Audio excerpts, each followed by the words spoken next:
Chapter 5. The Frost Dragon Lord. The next morning, by the great door. As Ainz was about to set out to recapture the dwarven capital, Fehu-Burkana, he ran into a face that was becoming quite familiar.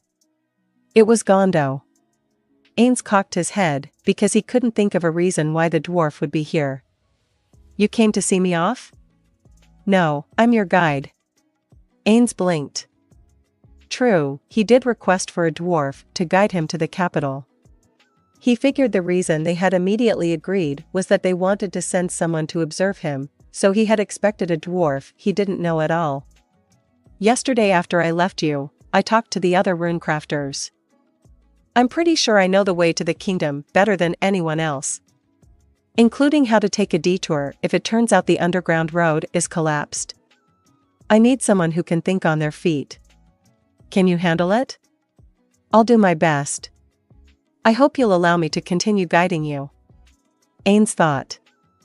Frankly, the downside to taking Gondo with him was considerable.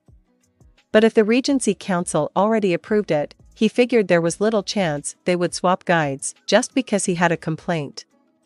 "Are you strong like a warrior, or do you have any ways of participating in combat?" "No. I'm not confident in those areas at all. I understand it's dangerous, and no one will blame you if I die. And I have this cloak my father left me. That's probably another reason I was chosen." Having a cloak of concealment was persuasive. Ainz had planned on protecting whoever accompanied him in the first place, but a dwarf who had nothing in the way of self-defense made him nervous. If the guide was high enough level, a resurrection spell could solve the problem, but Ainz feared that if Gondo died, that would be the end of it. "You'll be checking if I've really cleared all the Quaggoa out of the capital, too, right? It'll be a problem for me if you die in the middle of that, and plus, there's the matter of the runecrafters. I'd rather have you stay here." Gondo sidled up to Ainz and lowered his voice. "There's a huge treasury in the capital. If it hasn't been pried open, there are all sorts of dwarven treasures inside. There should also be weapons my father made. A manual of technology passed down in the royal family should be there as well. There could even be a book of secrets from an older runecrafter." Ainz showed he was listening and urged Gondo to continue. "I want to sneak that out for myself, though it may be rude to your majesty. Will you overlook what I get up to after you retake the capital? First, do you have a way to open the treasury?" "No. But I figured your majesty would have a way to do something about that." "How omnipotent does he think I am? You're telling me to be an accessory to your pilfering? Your majesty's role would be to merely open the treasury door to check whether the place has been looted or not. After that, all you would need to do is look the other way. I'll be the sneaky thief, and you won't have anything to do with it. Dwarven royalty has been wiped out, correct? Could there be a catalog somewhere of their riches? I doubt it. You need to find out. If there is, this plan is too dangerous. I wouldn't be able to allow it. And in the first place, it's a national treasury of your own country. Wouldn't you be ashamed to steal from it?" Gondo smiled sarcastically. "A country that doesn't care if it loses rune technology doesn't need a book about its secrets, does it?" Man, he's really sulking, thought Ainz, but it was no skin off his back, not that he had any. On the contrary, if such a useful book remained forgotten in the dwarf country, it would be quite a loss for him. And more importantly, Gondo's thievery would probably sever him completely from the dwarf country. There was no way the dwarf kingdom would accept a criminal who stole a national treasure. Ainz would also be able to use that as a threat, as a chain, to make sure the dwarf didn't betray the nation of darkness. But he ran the risk of it becoming a chain for his side, too. What you say is true. Owning something you don't need doesn't do you any good. I have the feeling I might suddenly go blind at what happens to be the most opportune moment. But like I was saying before, make sure you check for a catalog. I want to avoid future issues." "Understood. I'll do as you say. Then, let's be done with that." Though they were in a slightly removed location, it didn't automatically mean there wasn't anyone listening in. Now, to change subjects. Give me a rough idea of where we're likely to run into danger on the way to the capital. I'm glad you asked. There are 3 impasses along the way. Impasses? How interesting. For now, you can give me just a basic overview, but tell me about them. Right. The first impasse is the Great Chasm. Beyond our gate is a slope that leads down to the entrance of a fort. After passing through the fort, you come out and there's a rift in the ground. Right now, it's not much of an impasse because there's a bridge over the gap, but if you're going to cross, you should be prepared for a concentrated enemy attack. Do the Quaggoa use projectiles much? Not that I've heard of. But it's probably risky to assume they don't, though. Gondo was right. There was also the possibility that the magic item at the fort would be used against them. The second impasse is a place where magma flows. It's a river where the heat alone can be lethal, and the only way through is a narrow path carved into the cavern wall. A huge monster shows up sometimes, too. A monster? Crimson, a domain guardian on the 7th level, came to mind. Things could get hairy if this monster was a similar type. That reminds me, slimes have a close relationship with human society, but I wonder if it's the same here. If they're using a rare sort of slime, I'd like to take some back with me. As Ainz was recalling the slimes in the sewers that basically acted like a filtration system, Gondo moved on to the third of the impasses. The last is the Maze of Death.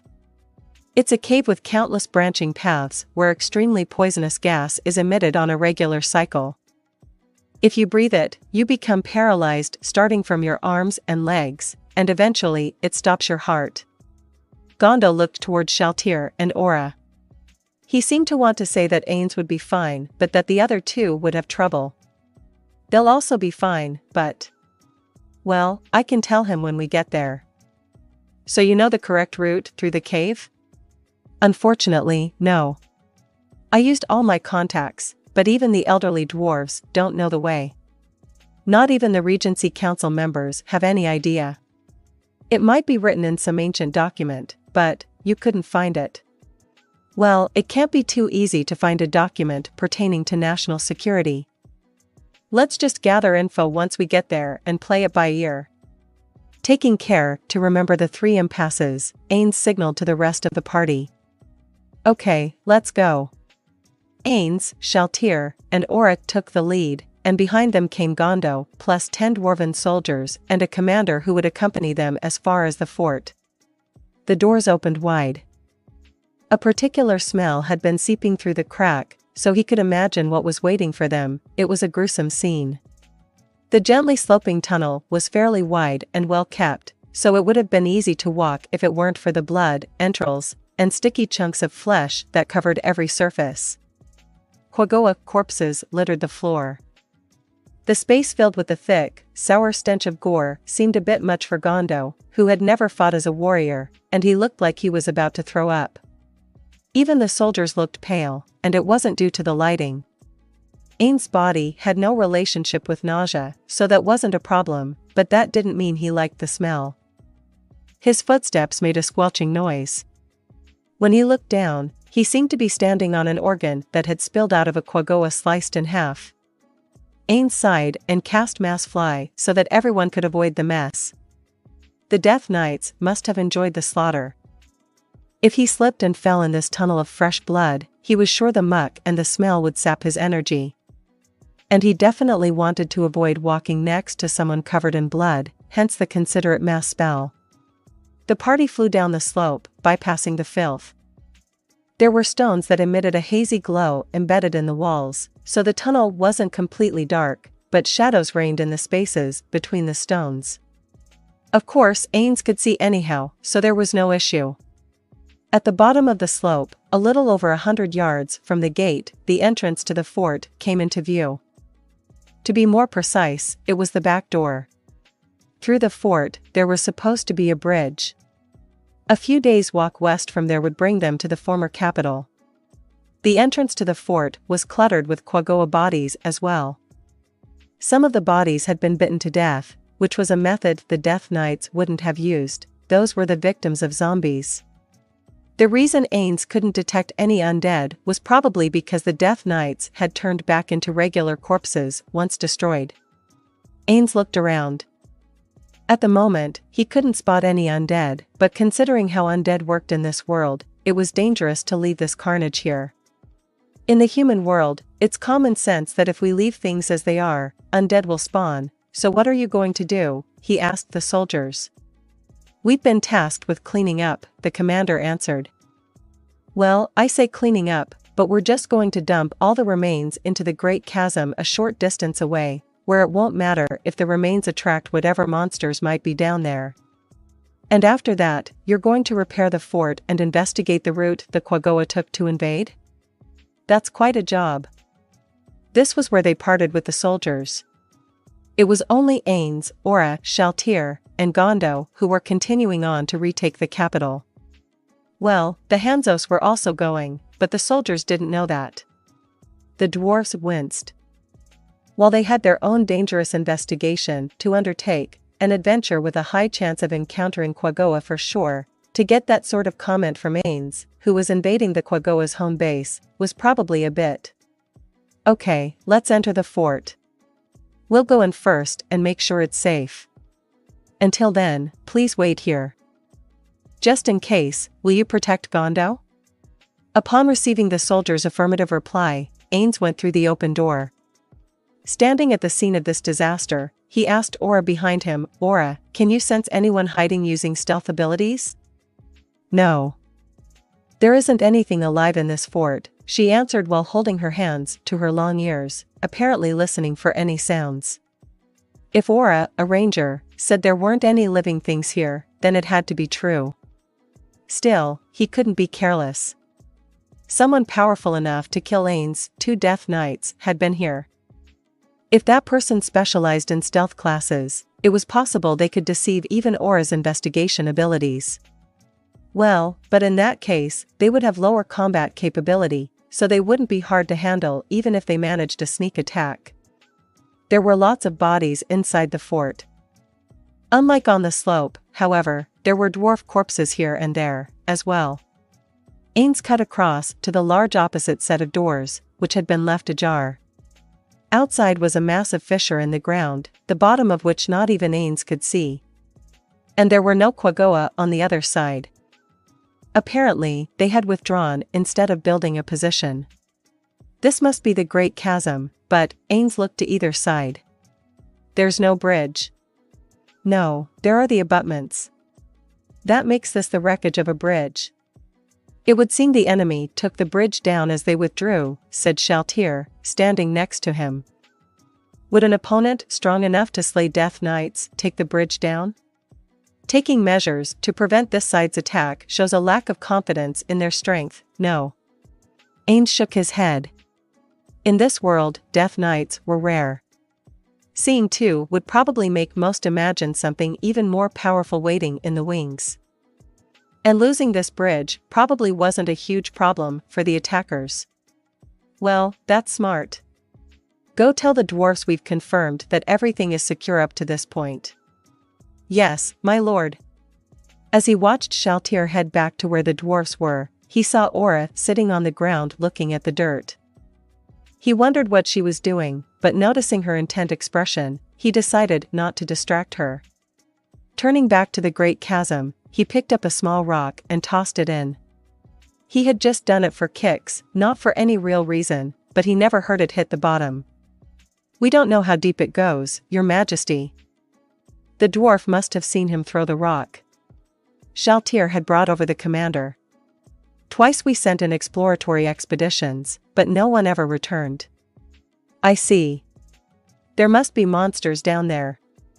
They never come up? So far they haven't. In the end, we decided to stop sending people down. Nothing good could come of disturbing them. Yeah, that's probably for the best. Ainz could create an incorporeal undead, such as a ghost, and use a spell to share its vision to investigate, but that wasn't what he needed to be doing right now. Surveying the surrounding area was low priority. Not that it didn't need to be surveyed at all. In Yggdrasil, a place like this would have been hiding something, like a valuable item or a dungeon. Knowing those damn devs, they would have programmed some tiny offshoot where you could mine super rare or something. They definitely would, or more like, that's literally what they've done before. Now then, let's get to the other side and chase those Quaggoa back to the capital. They were still flying, so crossing the gap itself wasn't an issue. But Ainz imagined something horrible looming up out of that darkness. He was getting flashbacks to a time in Yggdrasil when they had been crossing a lake and a giant snake monster suddenly swam beneath them. Horrible experiences like that had been handy when designing level 5 of the tomb, but still. Ainz bid farewell to the commander and had Aura and Shaltir look out below as the four of them crossed. As expected, his worries were for nothing, and they reached the other side without anything appearing from the hole. Still, when he landed, he emitted a small sigh of relief, a fact he kept from the other members of the party, naturally. He glanced around. There were only 4 enemy corpses on this side. That meant the Death Knights must have been defeated around here. Shaltir, I have a few warnings for you. After calling her over, he noticed Aura was still looking at the ground. Maybe I should have Aura listen, too, he thought, but Shaltir was the main fighter this time. He could fill in Aura later. Please wait one moment, Lord Ainz. Shaltir took out a notebook and opened it. Okay, now I'm ready, okay. You're taking notes. That's a good attitude. So we're about to enter an extremely dangerous area.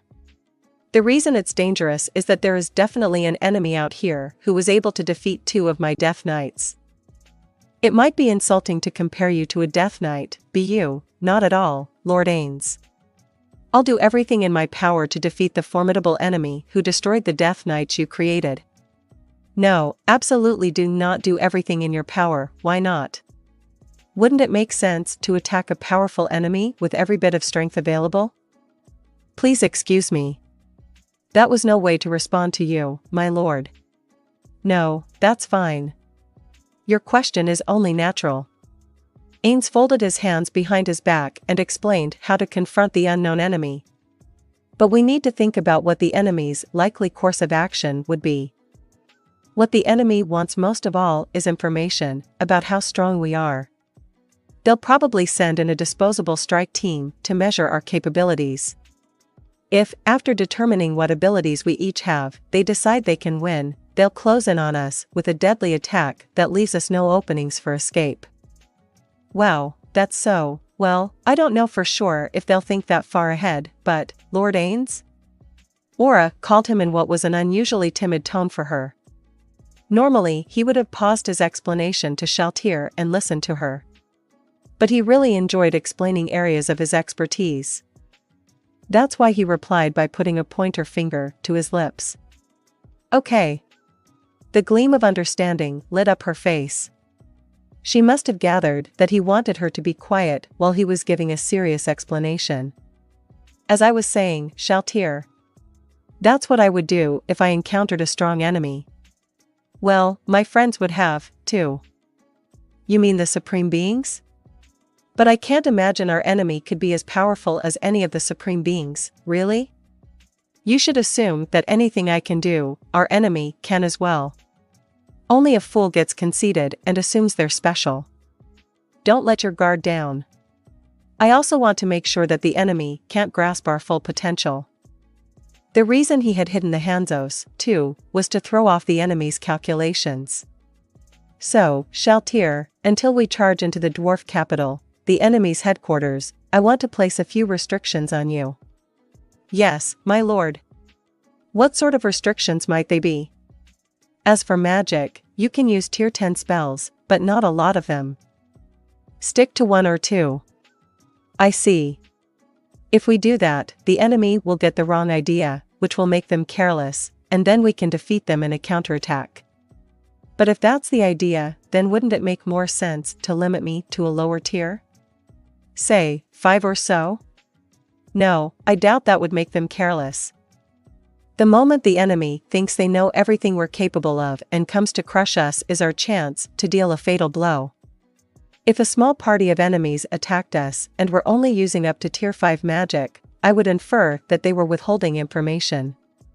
And what would you do in that case, Lord Ainz? I would think of a way to acquire more information.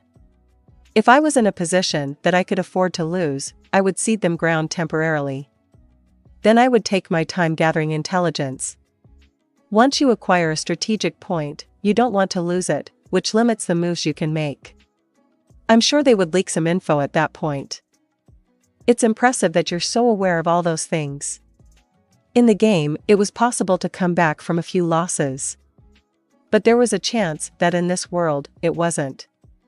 Especially for Ainz, who hadn't tested anything about player deaths yet. That's just how important context is. Shaltir, always think ahead. Having said that much, Ainz turned to Aura. So, Aura, what did you need? It was nothing. Her eyes sparkled. For a moment, he had no idea what had gotten into her, but then he realized that maybe she was impressed by the strategy he had been explaining to Shaltir. But that was the most basic of the basics. Maybe I should make sure she gets educated in all these things, too? Should I lend her the guidebook about piking? But that's the only knowledge I have that I can use to show off to the NPCs. What should I do? I was always told not to spread knowledge around. Ainz was lost in thought when Gondo asked, "Hey, sorry to bother you while you're busy coming up with a plan, but should we get going? If the road is collapsed, we'll need to find another way." "Yeah. Shall we use the magical beasts?" "No, I think we should hold back on that. There are some narrow caves to get through along the way, so we'd have to leave them behind." Ainz thought he could just create soul eaters or some other undead they could mount as necessary, but he figured it would be wiser to heed his guide's advice in this case. "Got it. Then, let's head out.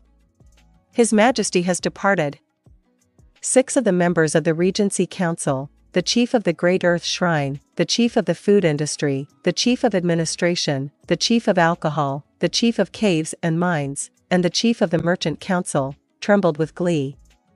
True, the King of Darkness hadn't done anything wrong. But there was no way they could relax with an undead, a being who hated living things, radiating that much power in the city. Those present had gathered for the city's safety and for the people. Having imagined the worst-case scenario, they had to act. They had spent the whole day in fear wondering if the King of Darkness might go on a rampage and murder their children. They considered all sorts of countermeasures and tried to find a plan that would work. And now, the object of the deliberations, which had lasted so long, their voices had gone hoarse, was finally gone. What was so wrong about basking in that sense of relief? Drinks, we need drinks.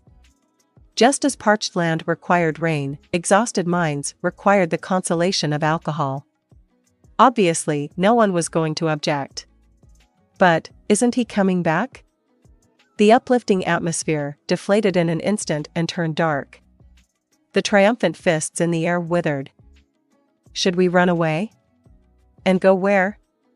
If we ran after making that agreement. Besides, we asked him to retake the capital. Wouldn't you be furious if it were the other way around? I would be mad, but I wouldn't be able to be assertive against someone so powerful. Yeah. I know how you feel. So you're fine with it? Has the dwarf in charge of the Merchant Council lost all pride?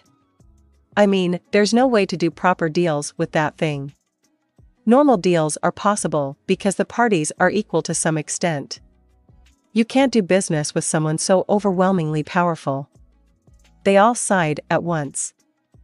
None of them still had any reason to doubt that the king would retake the capital.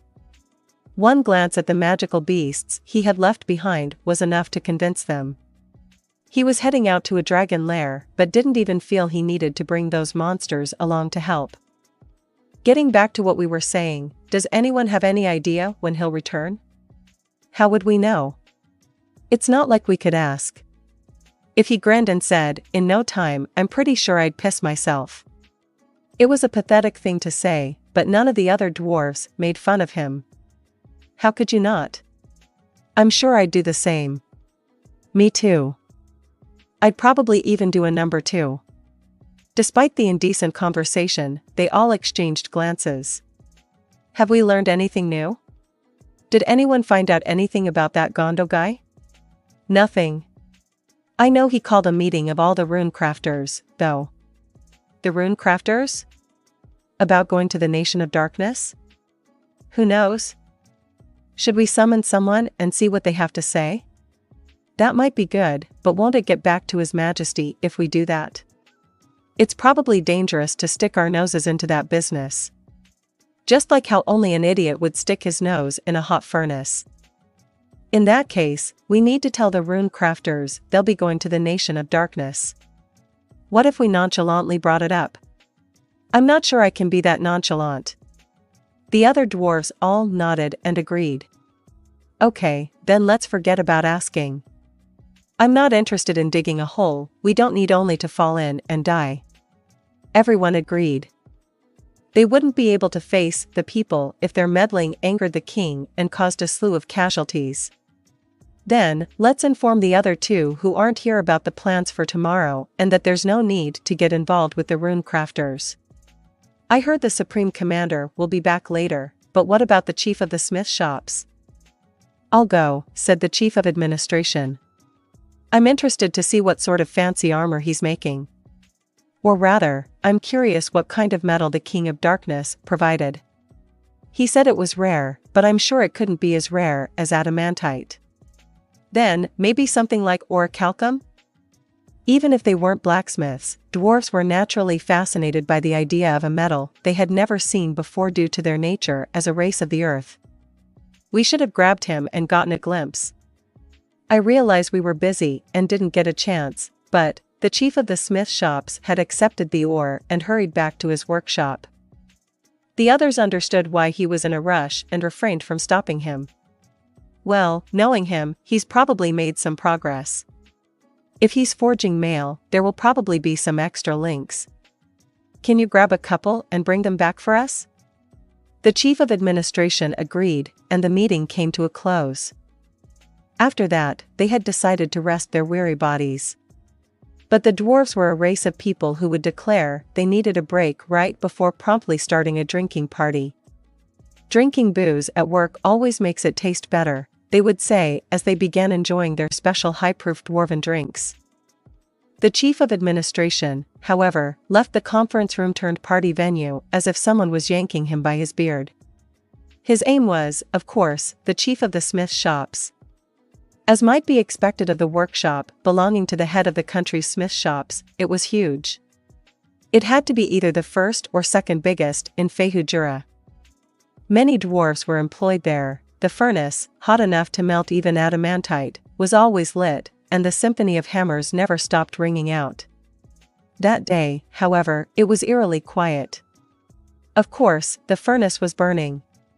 The Chief of Administration could tell because as he approached, the temperature was rising. What was the cause of this silence? Spurred on by his growing anxiety, he sped up. He had visited several times, so he unhesitatingly proceeded to the furnace where he figured the smiths were working. All the faces he knew were there. He breathed a sigh of relief in spite of himself.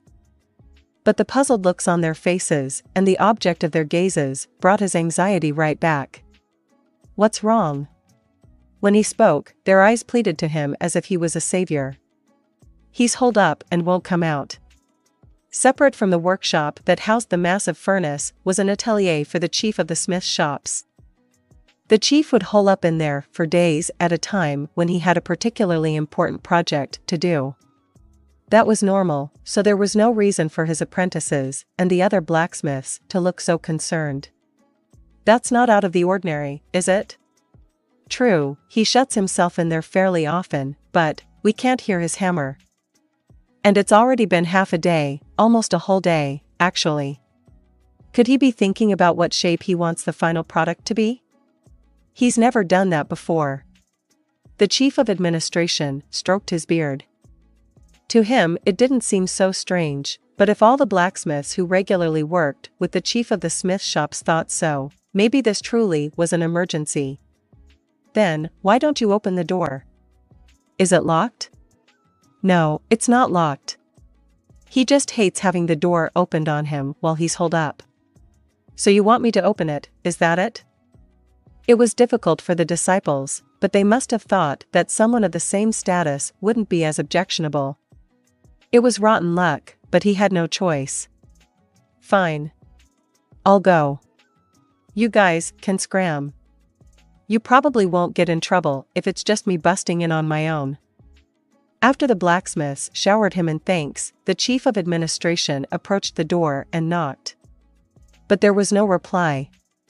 He knocked a few more times. Urged on by his imagination, he threw open the door. As expected, it was the same old room. For being only one door away from a huge furnace, there was a surprising lack of heat. That was thanks to a magic ventilation system. When he looked to the back, he saw a bright red flame burning in the furnace. A single figure was facing it. So he's here after all. He was about to breathe a sigh of relief when he stopped, because there was something strange he could sense even from behind the chief of the smith shops. For one thing, why didn't he react despite the chief of administration walking in uninvited? From what the blacksmiths had said, merely opening the door should have annoyed him. Hey! His first greeting stuck in his throat, coming out only as a hoarse murmur. It still should have been audible, though, but the chief of the smith shops didn't react. Hey! Worried, he shouted, but the chief of the smith shops still didn't respond at all. Breathing heavily, he strode over to where the other dwarf was sitting. Hey! What? Finally, he got a reply, and he nearly crumpled to the ground from the tension draining from his body. What? Sheesh, don't make me war. At that point, he lost his words. Why hasn't he turned around? He nervously went over to get a good look at his friend. His face looked different, like that of a cornered beast or more like the terrifying look of a dwarf who would kill members of his own kind. What's wrong? Upon hearing the question that slipped out, the chief's face shifted for the first time. He rolled just his eyeballs to glare at the chief of administration. What's wrong? What's wrong, you ask? He moved his hand, grabbed the tongs, and then reached into the furnace for a scorching hot metal ingot and hurled it at the chief of administration. The chief of administration frantically dodged. The ingot fell to the floor with a thud. Are you trying to kill me? That was unforgivable even between friends. But the chief of the smith shops wore a cold smile. Trying to kill you? I guess that's what you would think. Then he reached out his hand to pick up the ingot. It was standard for blacksmiths to wear gloves resistant to heat. But surprisingly, he wasn't. And it wasn't as if he had a magic item that would have given him that effect. He truly grabbed the heated metal with his bare hand. As the chief of administration goggled at this feat that made him hallucinate the sounds and smells of burning flesh, the chief of the smith shops practically spat. It's not even hot. This thing hasn't gotten even the slightest bit hot. This time he caught the tossed ingot without thinking. The momentary flash of intense heat he thought he felt must have been his mind's misunderstanding, because it wasn't even warm. Shockingly, it felt cool to the touch. What? Really, he didn't need to ask. Metal that could be heated and not get hot? There was only one thing it could be. That was why his question slipped out as a fragment. The next words the chief of the smith shops spoke confirmed what he suspected. It's the ingot that undead gave us. I've been heating it all day, but it won't warm up even a little. I strike it, and it doesn't change shape. I can't even scratch it. How am I supposed to make armor out of this? Maybe he gave you some metal that he couldn't handle himself? That's what I wanted to think. But he has a dagger made of the same metal. When you strike it with that, you can make a scratch. How can I call myself the most experienced craftsman? I'm a fool who loses his mind in the face of an unknown metal. The chief of administration desperately tried to think of a way to calm the agitated chief of the smith shops. Why don't you ask that undead how to? The one who asks when he doesn't know is wiser than the one who doesn't. Well, I suppose you're right. The ancient dwarves knew a thing or two. But then, what has all my experience been for? Look at my fists. He thrust out his hands. They were the toughened hands of an artisan, covered in burn scars. Any craftsman would be proud to have those hands. I've been working metal ever since my days as a foolish apprentice. I've been working it longer than anyone else. I thought it was only natural that I would be called the greatest. I'd put in more effort than anyone else. The smith shop's chief's face crumpled. I've spent my whole life blacksmithing, to the point that I thought nothing was impossible. I was sure I could make whatever shape I wanted from any metal. What a clown I am. How vain. In my little world, I thought I was a genius. But I'm the biggest fool. But you could learn, you're right. Yes, you're exactly right. So right, my ears burn.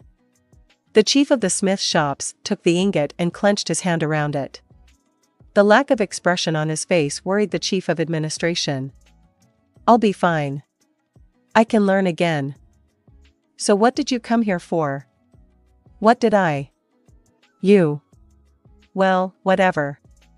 That undead has left the city. The Regency Council is going to meet again tomorrow to discuss what to do. I just came to tell you that.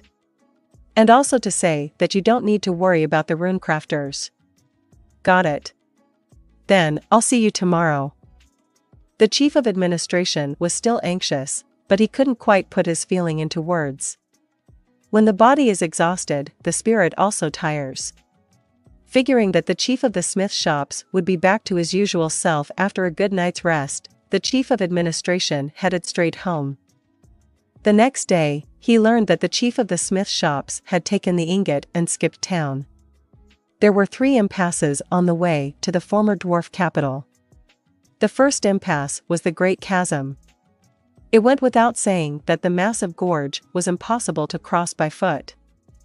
Naturally, the only thing to do was look for a huge detour, but of course that meant a much higher rate of monster encounters.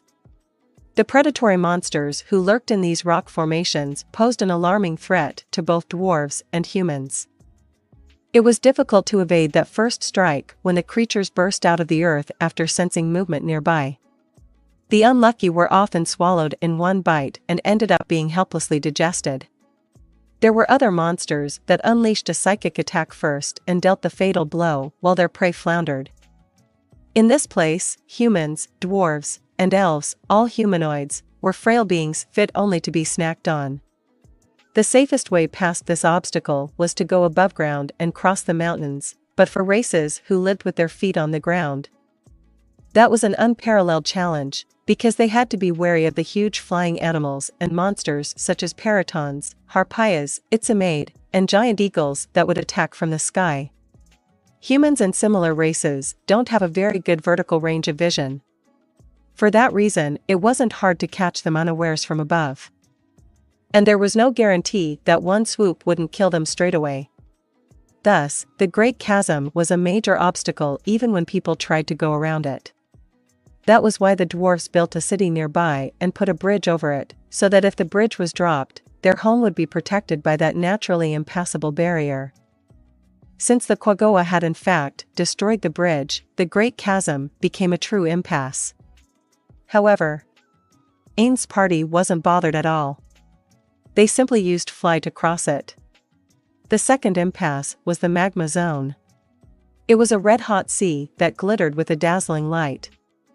The area was so incredibly dangerous that inhaling too deeply would cause lung damage. The reason there was magma flowing only a few miles underground was because this world was ruled by magical laws rather than common sense. A naturally occurring portal with properties similar to the spell gate connected this magma flow to one quite far away. There was another reason that intensely hot sea was considered an impasse. Swimming inside was a magical beast that made this body of magma its territory. It was a huge monster with a fish-like body well over 150 feet long. If asked to compare it to something, the most likely reply would probably be an Atlantic football fish.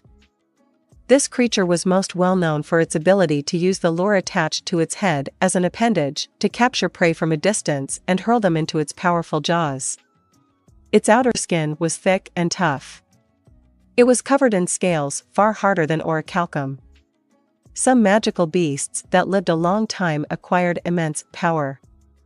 Those beasts were bestowed with a more prestigious name and often categorized separately from their original race. This monster, however, had achieved such a particular evolution, there wasn't another like it in the world. Mt. Lapis Lair, where the natural gate went, was ruled by 3 monsters, the ruler of the sky, the Phoenix Lord, the ruler of the ground, the ancient flame dragon, and the ruler of the subterranean magma sea, the Elangler Lava Lord. If the adventurer difficulty rating system was applied to this magma ruler, the value would be about 140, so combat meant that first and foremost, anyone who challenged it wasn't coming back alive. Luckily, the Elangler Lava Lord wasn't very good at maneuvering on land, so attacks could be avoided by staying away from the magma. But the way to the dwarf capital was a narrow path carved into the cliff only a short distance above the flow. It made anyone who took it quite uneasy, but this was the only route. If unable to withstand the rising hot air, it was inevitable that travelers would lose their footing, slip, then fall straight into the magma. When the Quaggoa had mounted their invasion, a number of them had slipped and fallen in along the way to the dwarf city. However, with complete resistance to fire and a fly spell, Ainz's party had no problems. They flew so high over the magma, they didn't even see the Elangler Lava Lord, and it never noticed their passing. So far, it had been possible to get past all the impasses with flying magic. For that reason, it was difficult to really consider them incredible obstacles. But the final one was a true impasse. It was a long, winding cave with various branching pathways. A network of interconnecting tunnels, confusing enough to be called a maze. Certainly, that alone was a bit too simple to be called an impasse. There were no monsters in this area, so with time and effort spent mapping, it could be conquered. It was only an impasse for people who had limited time and no food or water. Yes, the reason it was considered an impasse was something else. There were holes that spewed volcanic gases at fixed intervals. And there were pockets of gas here and there, too. In other words, this area was filled with invisible, but nonetheless deadly poison. There were multiple routes to the exit, but only one route could be taken without encountering any of the gas, and even that one had pockets of it depending on the timing. Even if Ainz's party used fly, the way they had for the other impasses, and flew along the ceiling, there were times when the airborne gas reached that high. The only way they could manage with fly was hope they didn't run into any pockets of toxic gas. However, Ainz's people all had protections against noxious air. In other words, the only one who could be affected by the gas was Gondo. Undead had natural resistance, so unless it was a gas that dealt acid or fire damage, they were fine. Aura had a magic item that enveloped her in a bubble of fresh air for her to breathe, meaning she was immune as well. All Ainz had to do was cast a spell to protect Gondo, allowing the whole party to pass through the poisonous air unhindered. Thus, Ainz's party managed to get past the 3 impasses, which were thought to be impregnable, without any preparation or intelligence gathering. Ainz spell Titania's Blessing, which had found the best route through the maze for them, faded. Its departure was probably less about a time limit and more the fact that it had performed its function. There were fresh-looking Quaggoa corpses in that cave, but we still haven't caught up to their army. I guess a day's head start is significant. But it looks like we've closed the gap quite a bit. We don't seem too far behind now, Aura declared after examining the Quaggoa tracks left on the ground. I see. Well, let's discuss our next steps.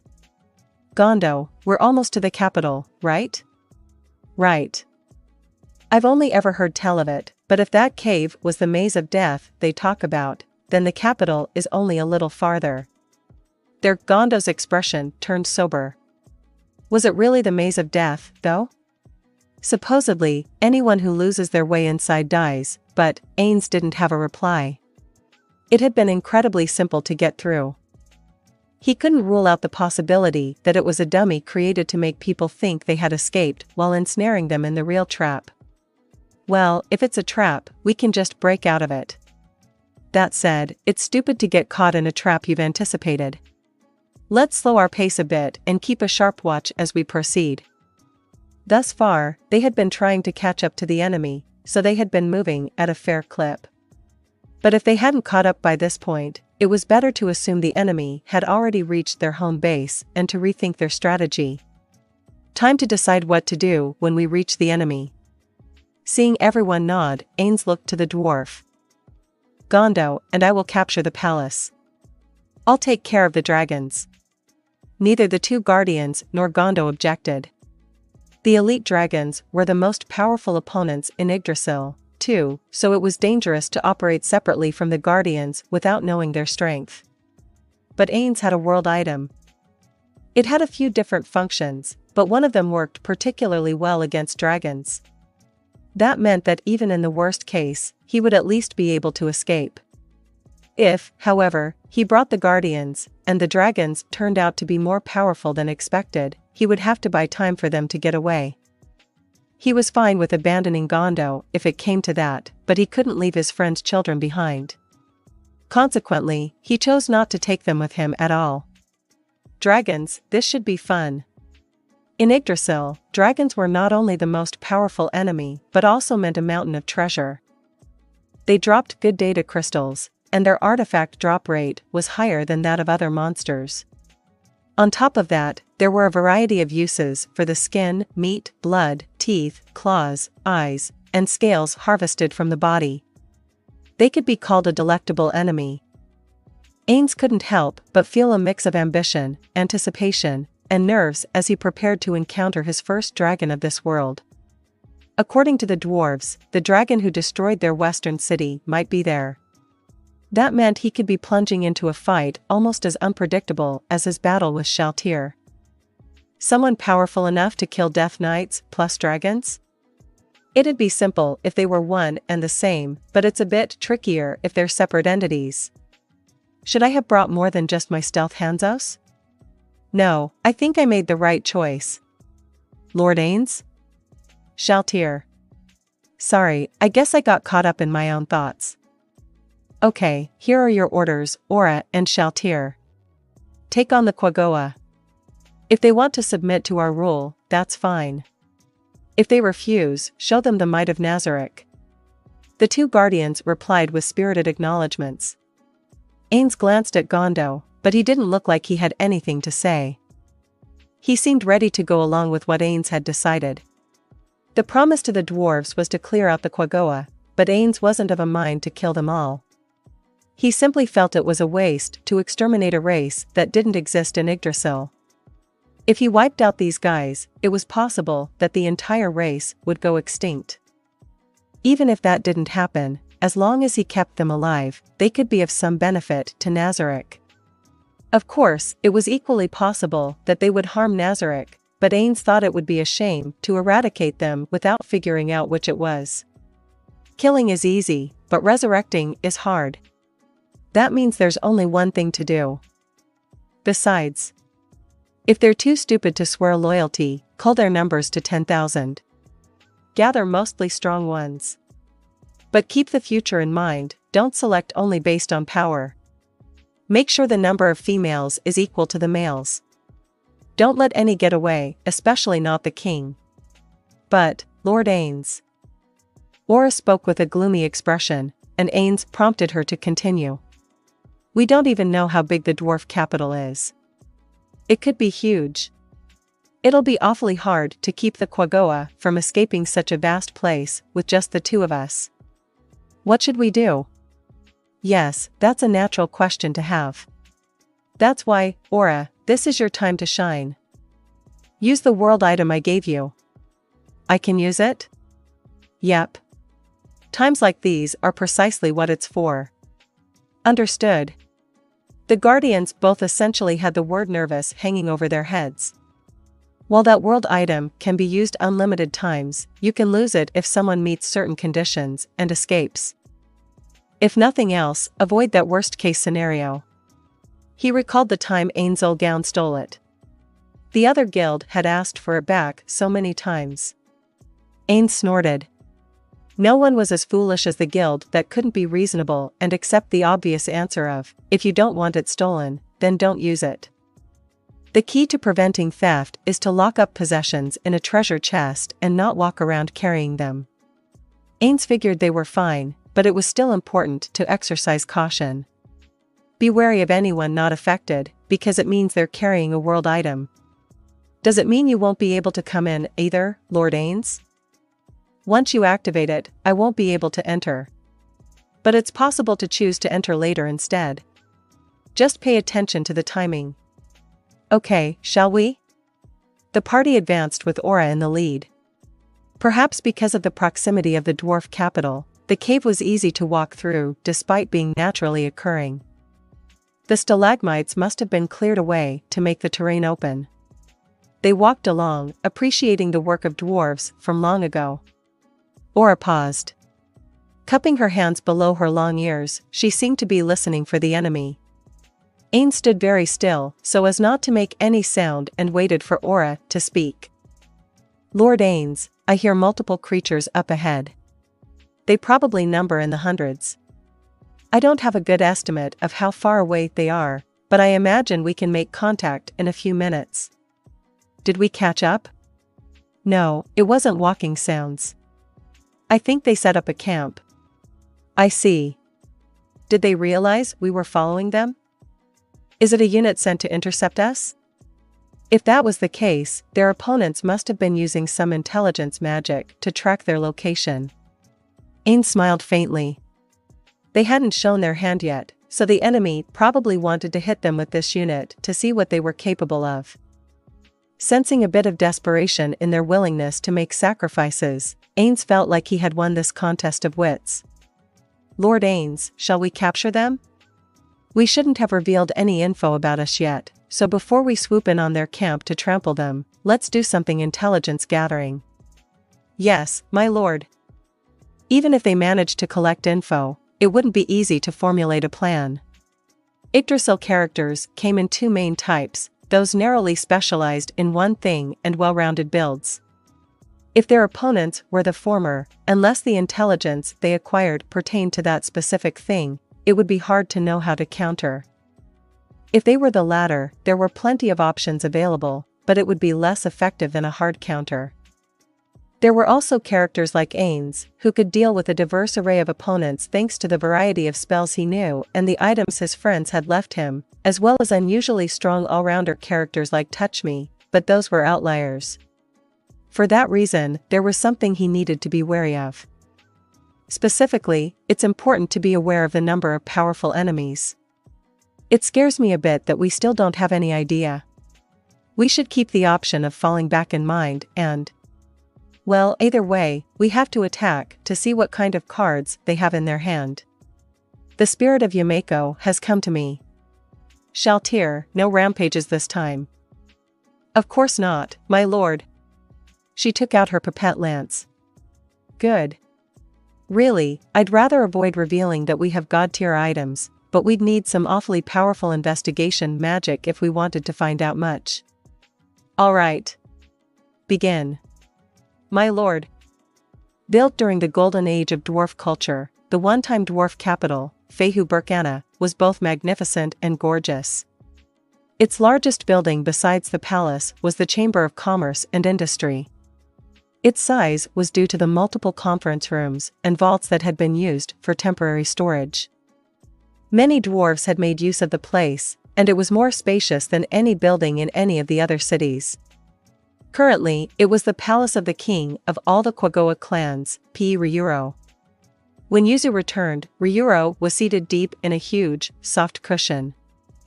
Even though word of Yuzu's defeat had already arrived, the commander seemed his usual self, neither irritated nor harried. Yuzu bowed his head and explained what had happened. He knew the messengers had brought the important news, so he filled in the details. He wanted to emphasize the dwarf's new black-armored last resorts, having seen them with his own eyes. As Ryuro listened in silence, his hand slowly moved, reaching into a basket his attendant carried. It pulled out a squealing lizard, a plump one, fit for the chief clan king to eat. Ryuro gestured to Yuzu with the hand holding the lizard. "Want some?" "No thank you." "Okay," the king murmured and bit the lizard's head off. The faint odor of blood and guts reached Yuzu's nose. All 8 inches were in Ryuro's mouth within 3 bites. He used a nearby towel to wipe the blood off his hands and mouth. "So that's why you withdrew.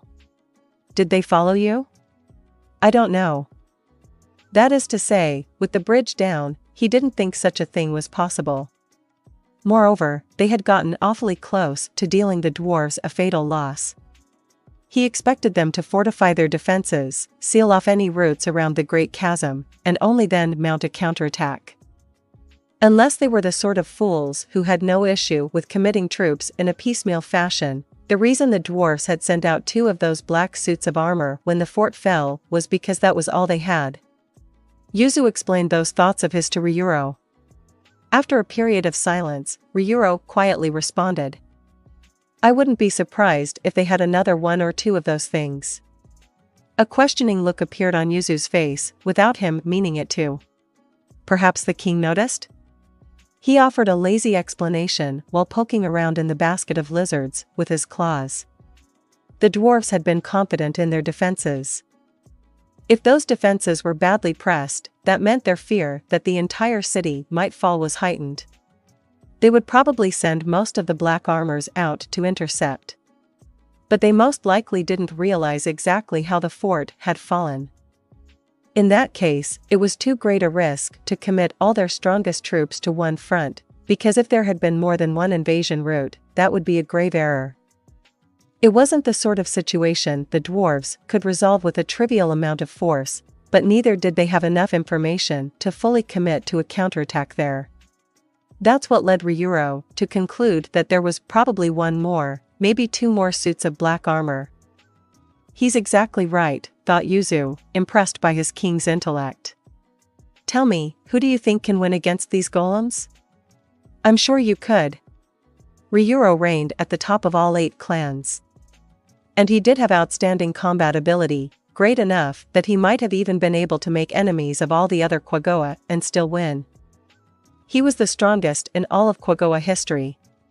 What came to Yuzu's mind was a time Ryuro had fought off monsters in a difficult battle. The strength he had exhibited there was enough to beat the golems. Yuzu was sure of that. "That's what you really think? No flattery?" "Yes, I have no doubt." Ryuro's voice had a tinge of wryness to it, but Yuzu answered honestly. What other answer could he give? "What clan are you from?" That was a strange question. When Yuzu told him, Ryuro thought some more. "I see. Then, you really must believe that I could win." "What do you mean by that?" "I just wondered if maybe you thought this was a good opportunity to kill me. I'm stronger than all the Quagoa, but you could report to me the golems were weaker than they actually are and convince me to fight them. Then the golems could kill me for you." "Well, in that case there would be no one left to defeat the golems, but I imagine I'd at least be able to wound them, so maybe numbers would be enough to beat them after that point." Though his ruler had just doubted his loyalty, Yuzu felt only respect. If it was him, he never would have thought that far ahead. Convinced that Ryuro was fit to rule the Quagoa, Yuzu's devotion to him only grew. Then Ryuro asked him suspiciously, "Why aren't you immediately saying, 'I wasn't thinking that at all, my apologies'? I was just so fascinated listening to your thought process." "As you say, I wasn't thinking that at all." Ryuro burst out laughing. "You're a funny one. I have to punish you for losing so many of the troops I gave you without putting up much of a fight, but I'll make sure it's not the kind of penalty that will affect you in the future. You did discover the golems and make it back here with important information, after all. And it was also quick of you to have part of the army guard the city in case anyone was in pursuit." "Thank you." Yuzu bowed deeply. "I have a question for you, since you're such an excellent commander. What should we do if we want to collect more details about those golems? Attack the runt's country. That's definitely one way. We could learn about whether they still have golems or not at the same time. Yes. And if there don't seem to be any, we'll need to take the city as fast as possible, no matter how many losses we suffer. Indeed. Ryuro nodded. Living creatures took time to grow up, but golems were simply created. Time was the Quagoa's enemy and their opponent's ally. What else? My apologies. I can't think of anything else at the moment. Ryuro reached for the basket of lizards and pulled another out. You sure you don't want any? Do I look that envious? Certainly, since he had hurried back, Yuzu hadn't had proper food or rest yet. But he wasn't so hungry that he would covet his king's food. I'm fine, thank you. Suit yourself, said Ryuro, biting the head off the squealing lizard just like he had the last one. He was finishing it off in the same manner when Yuzu asked, My king, is there another way you thought of? Yeah, there is. We could ask someone who knows far more than we do. Of course, it's annoying that the price they'll ask in return is so high. Price? You don't mean? Yuzu understood from the phrasing. Yes, the D. Just as Ryuro was answering, there was a commotion outside. After a clamorous knock, the door was thrown open. My king. It was one of the guards. Seems like an emergency. What happened? Something is coming toward the city. From what direction? The guard said it was the side where Yuzu had stationed his unit. In other words, the direction of the dwarf country. They sent a unit after us. I guess we underestimated those runts. Having said that, Ryuro stood. Yuzu asked with his eyes where his king was going, and Ryuro seemed to pick up on it. They saved us a lot of brooding. I'm going to visit the dragons right now. To learn about the golems? No. To convince them to clash with the approaching forces. If they've come this far, they must have golems with them.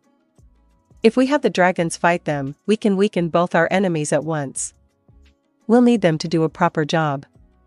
The king's will toward the dragons who occupied the city's prime location, the royal palace, was intense. Only a few of his closest aides knew that, along with the fact that he skillfully hid those emotions and bowed his head whenever he interacted with the dragons. There was a huge power gap between dragons and Quagoa. Until they could whittle away the dragon's power, the Quagoa had to be humble. But there were few in these mountains who could fight the dragons, maybe the frost giants, if anyone. Ryuro was saying that now was their chance. Yuzu. I can't imagine it's necessary, but just in case, start moving into the abandoned district. I don't want anyone getting caught up in a fight with the dragons. There was one district in the city that had been completely destroyed before the Quagoa took control. They hadn't done anything to rebuild it but instead made preparations that would allow a large army to take up position there. Apparently, this was the time to use it. Understood. And, since I'm going to meet the dragons, I'm counting on you to ready the gifts. Find some jewels they'll like. I think you know this, but they're greedy. They probably won't agree to the first price we set. They always try to get more, so with that in mind, choose less valuable items to start. Yuzu bowed to acknowledge the directions and got to work. In this world, the most powerful race was the dragons. Even in harsh lands humans could never hope to reach, there was almost always a type of dragon that was fully adapted for that environment.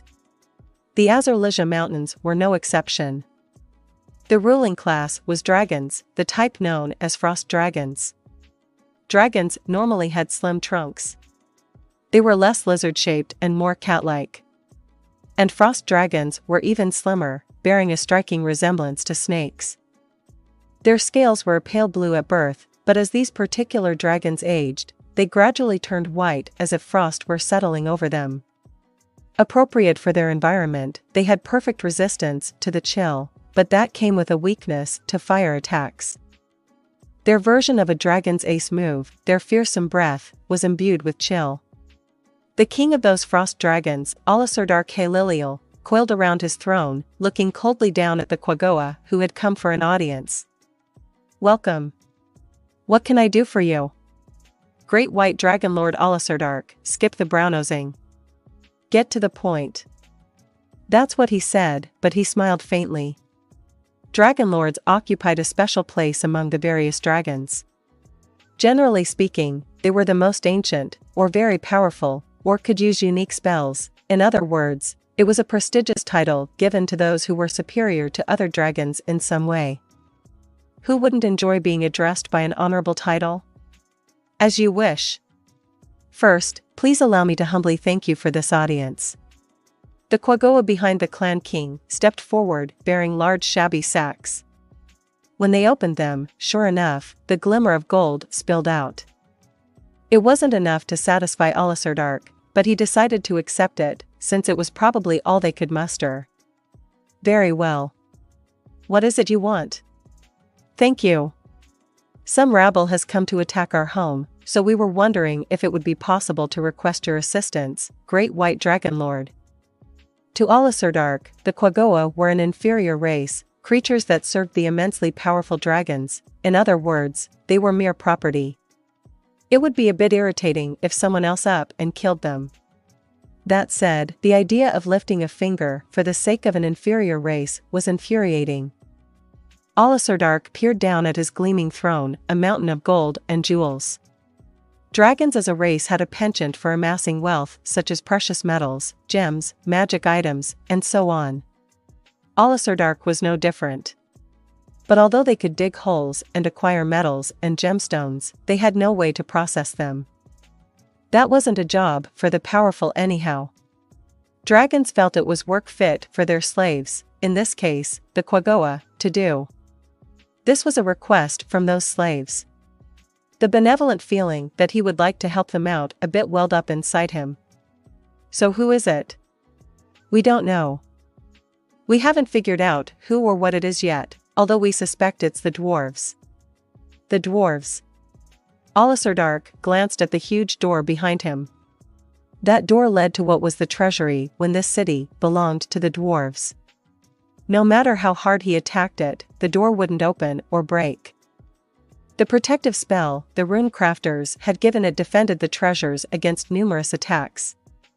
At this point, his insistence on claiming the riches had faded, and he used the door only to sharpen his claws occasionally, but when he heard the word dwarves, the smoldering embers flared up. If there were dwarves coming all the way over here, perhaps they had a way to open the door. Is it time to abandon the Quaggoa? The dwarves would be more useful in many ways. As Alasur was making those calculations, coolly looking down at the Quaggoa king was wrapping up his plea.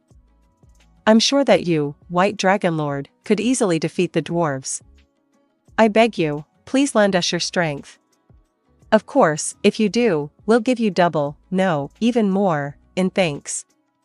The last bit piqued Alasur desire, and he raised his head. "All right. I'll think about it. Please wait, White Dragon Lord. The enemy is already quite close. And if it's the dwarves, I'm sure they'll try to recapture the city." "What? Are you saying you think the dwarves are capable of driving me from my lair?" "No, certainly not. But there's no telling what they'll do. They might know how to destroy the whole city. If so, wouldn't they have done it sooner?" "It could be that the trigger is somewhere inside the city," thought Alasur. That sounded awfully far-fetched, but neither could he completely deny the possibility. This location was crucial for building the Dragon Empire. He had seized the ruins of the Dwarf Palace and ordered his wives to lay their eggs and raise their young here. If they kept doing things as they had been, laying eggs in a random location and leaving them there or kicking their offspring out of the nest after about a year, the power of the dragons would never grow. Alasur wanted to have more children, subjugate the frost giants, and take full control of the mountain range. The frost dragons and frost giants were both top-tier predators in these mountains, so they had been locked in a long power struggle to see who would come out on top. Frost giants had perfect resistance to chill, so the frost dragon's ace move, Chill Breath, couldn't hurt them. Meanwhile, the damage that frost giants could deliver when they swung their massive weapons was so great that even the dragons couldn't take it lightly. If the giants showed up in large numbers, losing was a distinct possibility. There were even some frost dragons who had lost to the frost giants in the past and had been relegated to serving as watchdogs. The frost giants were aware of these facts, too. If Alasur was in their position, he wouldn't let an opportunity slip by and wait for his enemy to increase in number, he would attack. If he lost this land, there was no way the giant tribes wouldn't band together to attack before he found a new stronghold. Alasur looked around at the queens lounging nearby. There were 3 female dragons. Minotaur Ainz was the youngest and had a single pale blue horn. Munwinia Ilasusalam had battled with Alasur for territory several times. Kyristerin Den Shushwa was the sole dragon in these lands who could use faith magic, albeit only tier 1. What do you all think? Why not lend them your power? Defeating the dwarves will be almost nothing for you. I agree. I couldn't care less what that thing said earlier, but if the dwarves know we're here but are still coming to attack, they're underestimating us. We need to burn some fear into those impudent little creatures' hearts. Munwinia gave the floor a scrape with her claws. Alasur shifted his gaze to Kyristerin. And what do you think? I'm against, but also for it. Against, because we don't know if it's really the dwarves or not. And if someone is attacking, despite the knowledge that we're here, we should really consider how strong they may be. The idea of destroying the city sounds preposterous, but given the dwarves' technology, building in a mechanism like that probably wouldn't be impossible. It would be foolish to not address the matter one way or another. Alasur gave a wry smile. She was so contrarian. He loved it. Seems like more are in favor of action. Very well, I'll entertain the wishes of the inferior Quagoa. Thank you, Master. Coldly looking down on the prostrate Quagoa, Alasur announced, You owe me 10 times what you just presented. 10 times? Alasur scoffed when the Quagoa raised his face. You haven't even explained who the attackers are, so what can you expect? And what's your plan? If you're not going to pay, then you can deal with this on your own. Please wait. We'll give it to you. Please allow us to make the offering. Alasur suddenly had a thought. Did the Quagoa even have enough gold to match his request? Or were the dwarves so incredibly strong that they would accept even if they struggled to pay? Well, either way was fine. If they failed to meet his demands as promised, he could do like Munwinia said and burn some indelible fear into the weaklings' hearts. Very well, be gone. Yes, Master. And when can we humbly expect your presence? I'll be there right away. Just wait until then. Understood. As Alasur watched the Quagoa go, Minotaur asked, You're going? No. Alasur was the strongest dragon in the land. Even if he was going to be compensated, it would be ridiculous for him to personally fight on behalf of his slaves. Which was why. I'll send someone else. Which child would be good for this? By that, he meant which one of his children should go. Apart from the queens, all the dragons here were of his blood. If possible, one of mine. Yours? Who? Kyristerin had 4 children with Alasur. They had all lived for over 100 years and were far more powerful than the Quagoa. The eldest. Hijinmer? Alasur expression was sober. He does use his head, you know. He'll figure out the identity of these intruders, and I'm sure if it's the dwarves, he'll be able to negotiate with them to your benefit. You're sick of having Quagoa servants, aren't you? Can he really manage such a thing? Wouldn't someone else be better? Alasur agreed with Minotaur's comment. He's better than Trangilet. Kyristerin. The most important thing for a dragon is physical strength. It's impossible to force someone strong and quick to their knees with intellect. Dark was able to defeat me because he was more powerful. Get that through your head. Trangilet has a splendid body and is far superior to Hijinmer. Trangilet was one of Dark's children, born by Munwinia, and was the strongest of all the offspring. But someone who can't think for themselves is a risk. If you send a child who kills Quagoa for no reason, there's no telling what'll happen. That's enough. Dark interrupted before Munwinia could retort. Out of the corner of his eye, he saw that Minotauron looked disappointed a fight hadn't broken out. I'll take Kyristeran's suggestion. Call Hijinmer. Impossible. Hijinmer won't come out. Dark sensed that his plans had been making no progress from the get-go. Munwinia chuckled with a faint nastiness. He didn't want another fight to start. Dark raised his voice slightly. We can just break down the door and drag him out. You're the one who said not to destroy your castle. That's why I haven't done anything like that yet. I take it I have permission now? The door might not be the end of it, though. Certainly, he did remember making that rule before. Dragons may have been dexterous, but they weren't able to build doors. And they didn't have the magic necessary to do it either. Once something was broken, it was broken. The White Dragon Lord found the idea of living in a castle full of holes shameful, so he had given strict orders to his queens and children to be careful. If he ordered one of them, they would probably go, but... Fine. I'll go. I'll leave it to you. Dark cast a disappointed look at Kyristeran. He wasn't satisfied with going himself as the king. Maybe I should have some Quagoa servants living in the castle for times like this.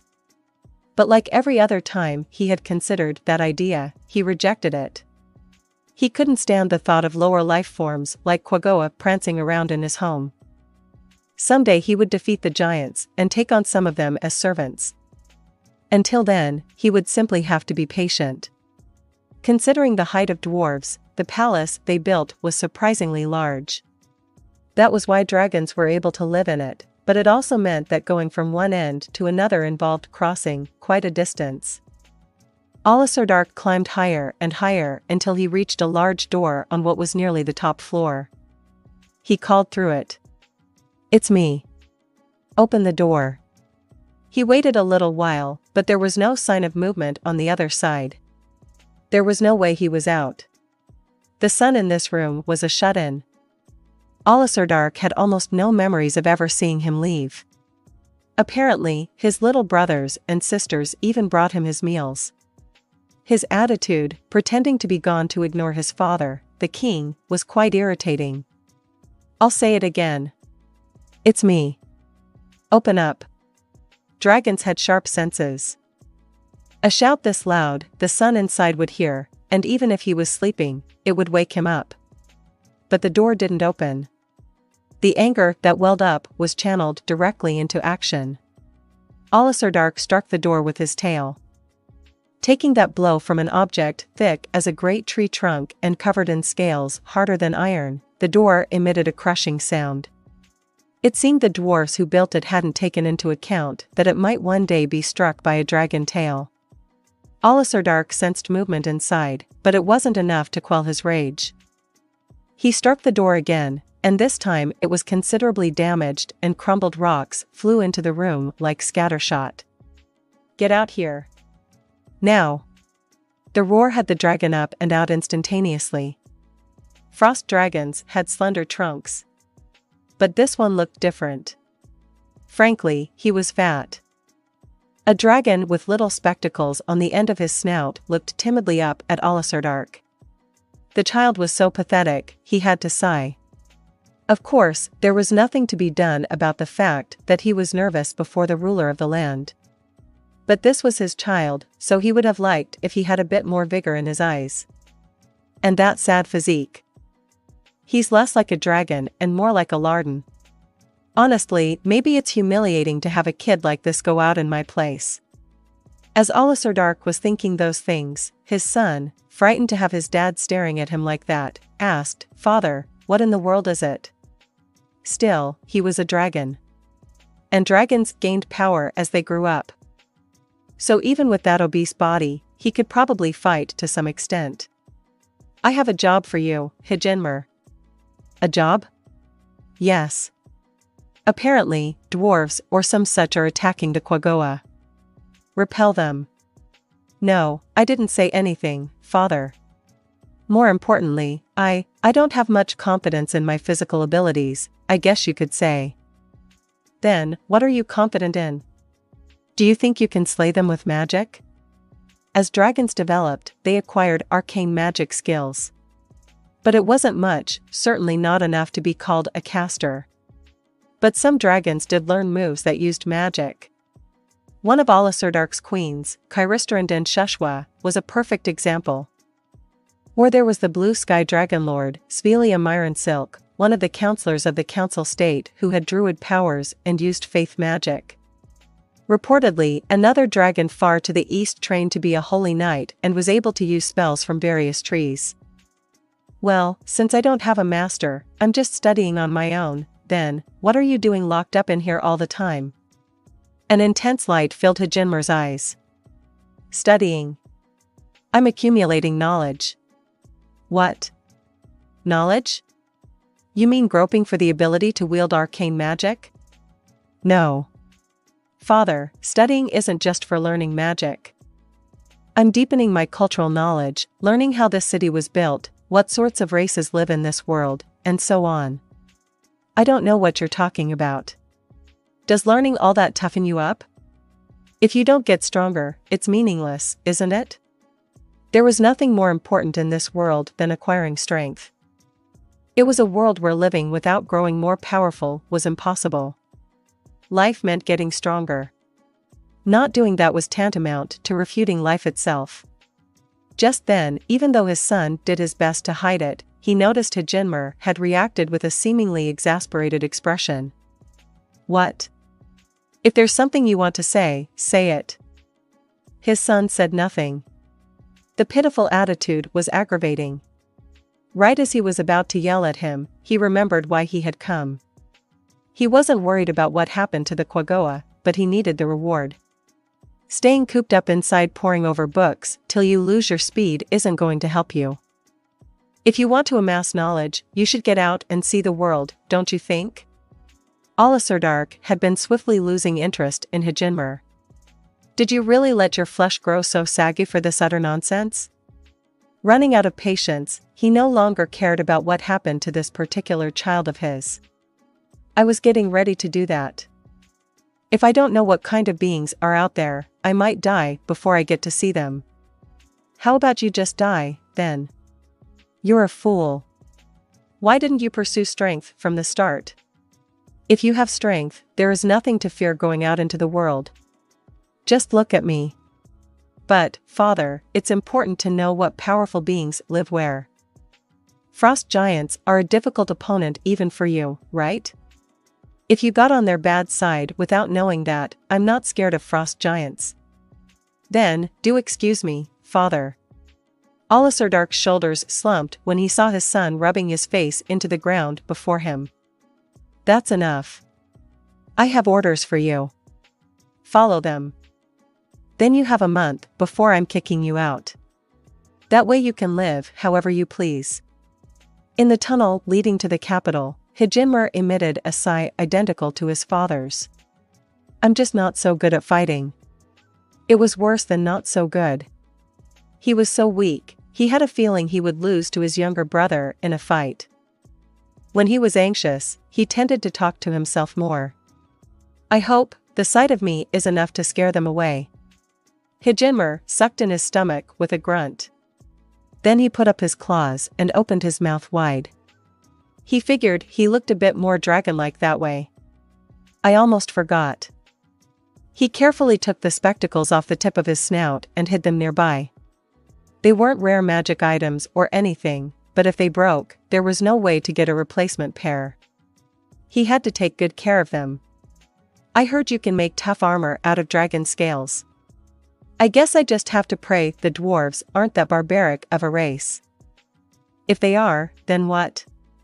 No, they must be. I got the info about using dragon scales out of a dwarven book. Hijinmer steeled himself to keep from trembling. He knew the Quaggoa from the city were watching him. Really, he would have liked to move farther down the tunnel to fight where there weren't so many onlookers, but his father had prohibited it, saying that would prevent the Quaggoa from seeing him fight. His father had told him to figure out who was attacking and, if possible, bring them under his rule, but the Dragon Lord had no intentions of allowing a friendly approach. It was an order to put on a display of power to subjugate the weak. In other words, defeat here was synonymous with death. If Hijinmer fought and lost, he would probably die, and even if he managed to survive losing the battle, the Quaggoa would respect the dragons less, and his father would kill him out of displeasure. Why not just run away, then? Either way, I'll be kicked out in a month anyhow. The idea itself wasn't horrible, but he felt he could use the month of prep time. In the end, his best bet was to defeat and subjugate the dwarves. Hijinmer blew using his breath power. The bitter cold frosted the wall. Good. I can blow chill normally. That's fine for my age. That was one of the dragon's most powerful moves, Dragon Breath. In a frost dragon's case, it was chill breath, but either way, it became more powerful as the dragon grew. Hijinmer's was normal for his age, so he could rely on it more than his general physical abilities. But still, everyone with even a little knowledge knew how terrible Dragon Breath was. After all, it was a power every type of dragon had. It was even written about in the dwarf's books. Surely the ones headed this way had come up with some kind of countermeasure to deal with it. Hijinmer's despair mounted. His father had said it, too, but maybe if he could really use magic, things would be different. I'm nothing but a sacrificial pawn. His elder brothers obeyed their father and had proper dragon-like personalities. If his father was sending him out instead of entrusting this duty to them, it had to mean he didn't care whether his shut-in son died or not. All he could do was lament his fate. If he hadn't encountered books and known the pleasure of slaking his thirst for knowledge, it never would have come to this, but there was no point in regretting it now. His nose twitched.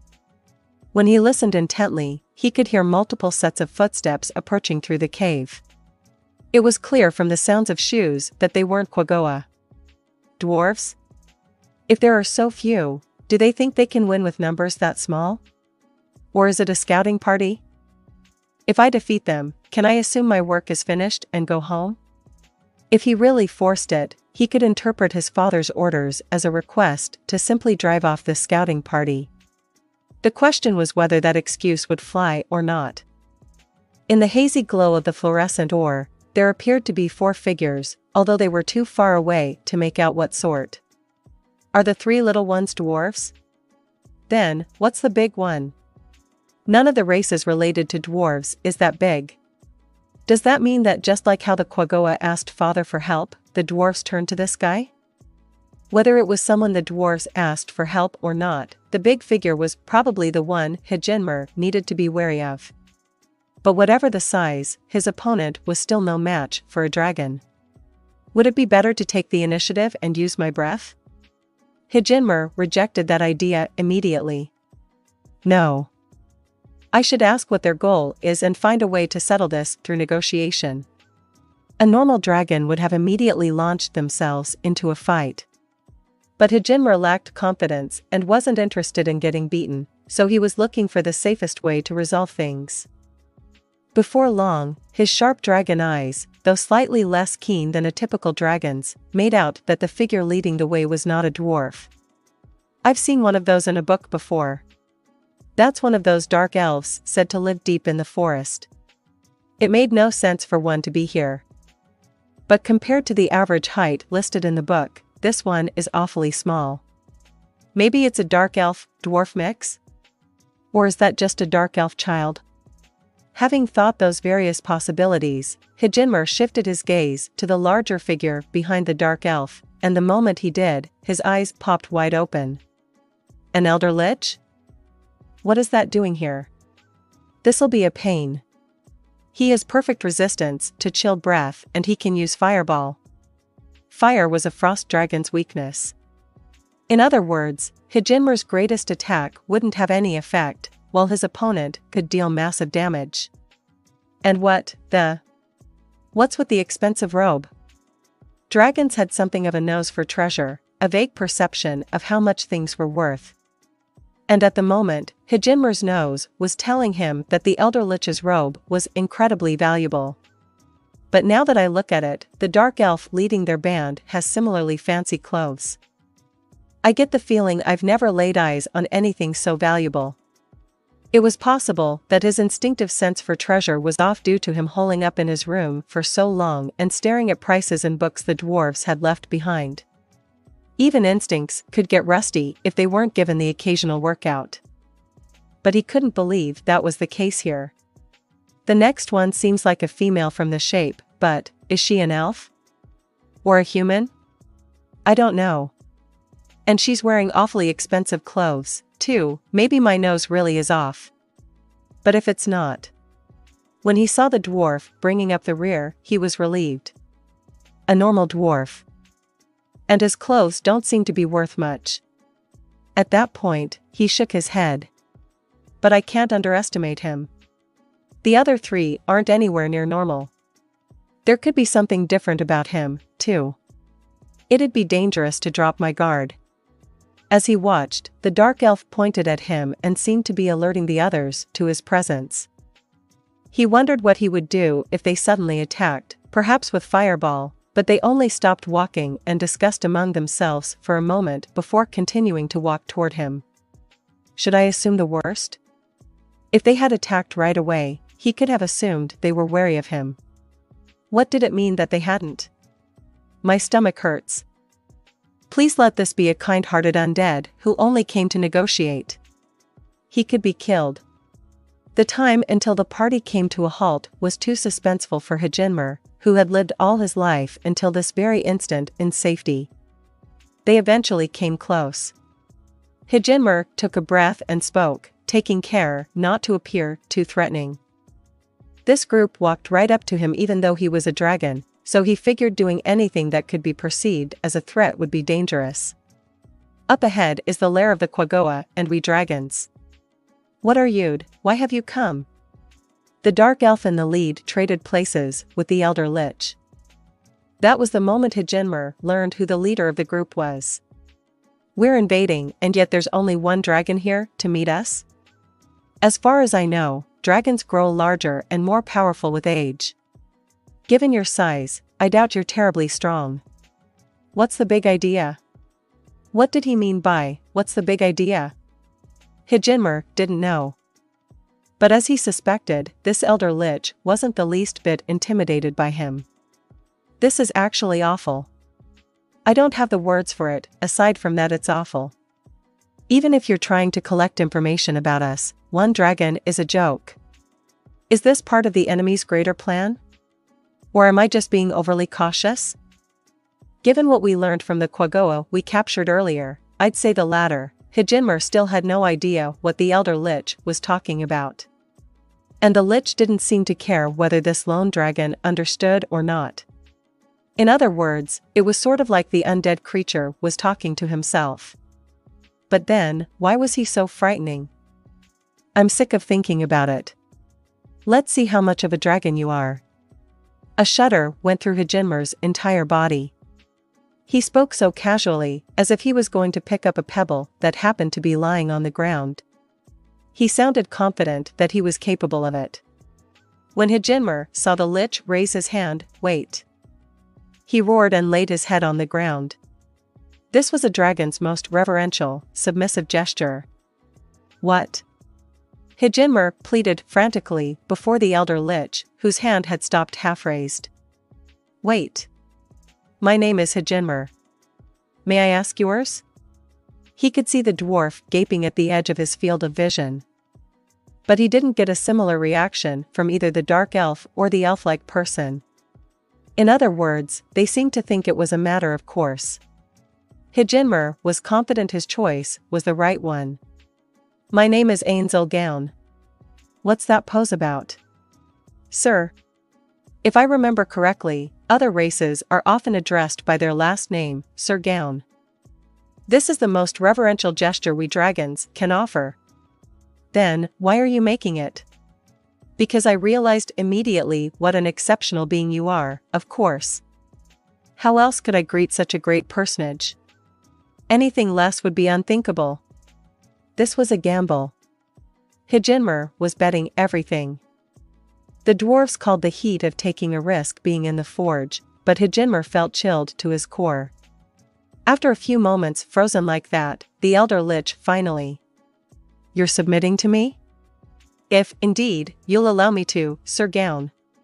When he glanced at the dark elf and the elf, they still seemed to think this was nothing unexpected. There are lots of uses for dragon meat, skin, teeth, scales, and whatnot, but… Wait, what's this? Get up for a minute. He seemed accustomed to giving orders and unfazed by Hijinmer's surrender. This elder lich was clearly not the least bit concerned about facing a dragon. True, dragons were the strongest race, but they weren't invincible. There were innumerable beings that could kill dragons. The frost giants were a good example.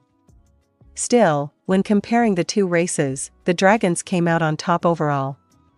The reason was their growth. Dragons developed as time went on and only then became the strongest. With long lives and continuous growth, they became strong automatically. From that perspective, it was possible to say that undead were actually stronger than dragons. Elite undead didn't have bodies that grew and developed, but they could amass knowledge and gain experience. Hijinmer had read about legendary undead in a book before. There were soul eaters who ate the souls of the living just as their name implied, wriggling pestilences that spread infectious diseases, legions of wizarding undead led by an elder lich, the undead dragon Kufantra Argoros, who lurked in a mountain of corpses and could use psychic magic, astral reapers, shadow undead that wandered shadowy valleys, and more. Was this elder lich another one like them who might have his name in a book somewhere? Maybe he just happened to not appear in the dwarf's books. Hijinmer slowly raised his head. Sensing the lich's staring eyes on his body, he felt ashamed of his undragon-like physique. I see. So dragons who live in such cold temperatures store lots of fat under their skin. I thought frost dragons had racial resistance to chill, but… Or is it because you're worried about being able to get enough food that you end up with that body type? No. I'm the only one like this, you mean you're rare. I doubt I have any special value, but given I'm the only dragon like me in my family, he's not wrong, right? Perhaps, Sir Gown. I see, said the lich. And then, with his sharp dragon ears, Hijinmer heard him murmur, then, I guess it would be a waste to kill him. Hijinmer did his utmost to steady his breathing. Apparently, he had made another choice that would connect to his continued survival. Are there other dragons here? Yes, there are, 4 larger than me, 6 around the same size as me, and 9 smaller than me. Hijinmer was sure the lich sounded so happy because he was making sinister calculations in his head. So how many of those are stronger than you? All of the ones larger are also more powerful than I am. The ones the same size as me are also probably stronger. He couldn't say, I might also lose to my little brothers and sisters. If his worth fell, he could very well be killed instantly. I see. And up to what tier of magic can the large dragons use? Is it only arcane magic? The most powerful one can use up to tier 3. And as you say, it's arcane magic. It was a racial quality of dragons that as they grew, without having to specifically learn it, they would acquire arcane magic. The number of spells, however, was limited. Even Hijinmer's father knew only 3 tier 3 spells. What? You can only use up to tier 3. It was apparent that he lost interest in that angle, but he seemed to think of something, and then his voice grew energetic again. Well, let me ask you this. Is it possible it's a bluff? They say a skilled hawk hides its talons. Could it be that the immensely powerful dragons are hiding the fact that they can use up to tier 8? No.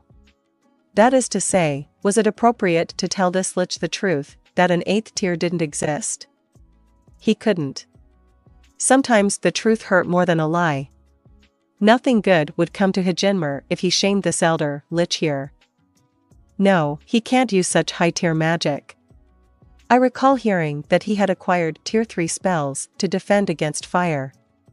He figured that was something he needed to convey. His father was not to be taken lightly. I see. Well, it's only natural to come up with a plan to cover for your weaknesses.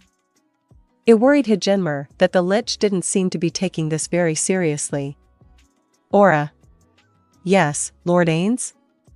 Apparently, the dark elf's name was Aura. From the scent, she seemed to be female. The other elf-like being didn't smell like anything. She seemed to have no body odor, just like the elder lich. I'll give this dragon to you. You wanted one, right? Thank you. But I wonder, can he fly? Her doubtful look and his more satisfied look both turned toward Hijinmer. I believe I can. I may have been cooped up, but I must still be able to fly. To a dragon, flying was as natural as walking. As he spoke, he regretted not flying on his way to this place. All right, Lord Ainz. I'll take him. So I have to make sure he understands that I'm his superior. Before he could even wonder what was going to happen to him, thousands of icy blades pierced his body. I died. I definitely died.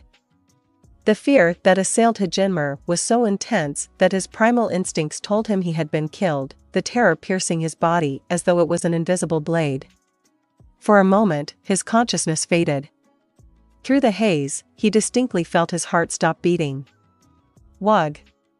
The dark chills enveloping his body dispersed with a flutter. His heart muscles hesitantly resumed their motions. His limbs shuddered, and his lungs frantically worked to take in oxygen. He had read about this in a book. It had to be what some called bloodlust. In other words, this dark elf, Aura, who was going to be his mistress, had a murderous presence so overwhelming, it nearly frightened a frost dragon to death. So then, if she calls this elder lich her master, what in the world is he capable of? The answer was clear. He didn't even want to think about how powerful that undead had to be. He was an absolute being, an overlord. All of Hijinmer's choices had been correct. Once he came to his senses, he realized everyone was standing a bit farther away with surprise on their faces. It was as he was wondering what that was about that he noticed the gross feeling in his nether regions. When he peered down, the sight he was greeted with gave him a shock. Apparently, his muscles down there had relaxed and he'd had an accident. He was standing in a puddle of his own making. What should I say? If they were disgusted, he could even be killed. I was just so happy that I peed myself. That was a desperate play. He didn't think they would actually buy that, but it seemed better than saying it had happened because he was scared. From now on, I will obey Mistress Aura, she has my absolute loyalty. She seemed less than thrilled. This is bad. If she thinks I'm worthless, she might throw me out like a piece of garbage. That's what the powerful do. My dad is the same way. But a helping hand appeared from the most unexpected place. I see. Well, I guess it's not too much of an issue, then. Really, Lord Ainz? Yep. I heard once from my old friend Ainz Ooal Gown how her dogs, piddle parties, always caused her trouble. I suppose it just happens sometimes, when emotions are running high. Lady Ainz Ooal Gown said that? I see. Maybe it's kind of like how Fan and some of my other magical beasts mark their territory? Maybe so. I'm no expert on the habits of dragons, but if that's what he says, then it must be true.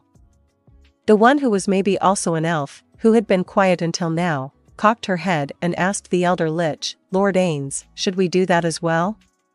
Shaltir. Did you really just open your mouth to say that? Memora's right. If you guys did that, I'd collapse in shock.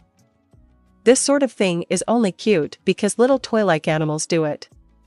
Well, I guess part of the reason Ankoro Machi was annoyed was the age of her dog. Remembering how she would always try to calm it down before it got too excited is so nostalgic now. The three of them had a totally different attitude from before, none of the murderous mood remained. For the moment, Hijinmer moved out of the puddle and wiped himself on the wall to clean up. So what are we going to do now? The dwarf who had been watching in total silence spoke up. He didn't seem very strong compared to the other three. Had the dwarves hired these three as mercenaries and sent this one along to supervise them? Did Hijinmer need to show him respect as well? What exactly is my position under these people? Those sorts of questions crisscrossed through his mind amid the vague anxiety over what sort of orders he would be given. Right. We'll leave the Quagoa up to Aura and Shaltir. I'll take this dragon and kill any hostile dragons. A cold wave traveled down Hijinmer's spine. The Lich's tone was so easygoing. It was clear he hardly thought anything of dragons. It was a fitting attitude for someone so powerful. Hijinmer wondered what to do.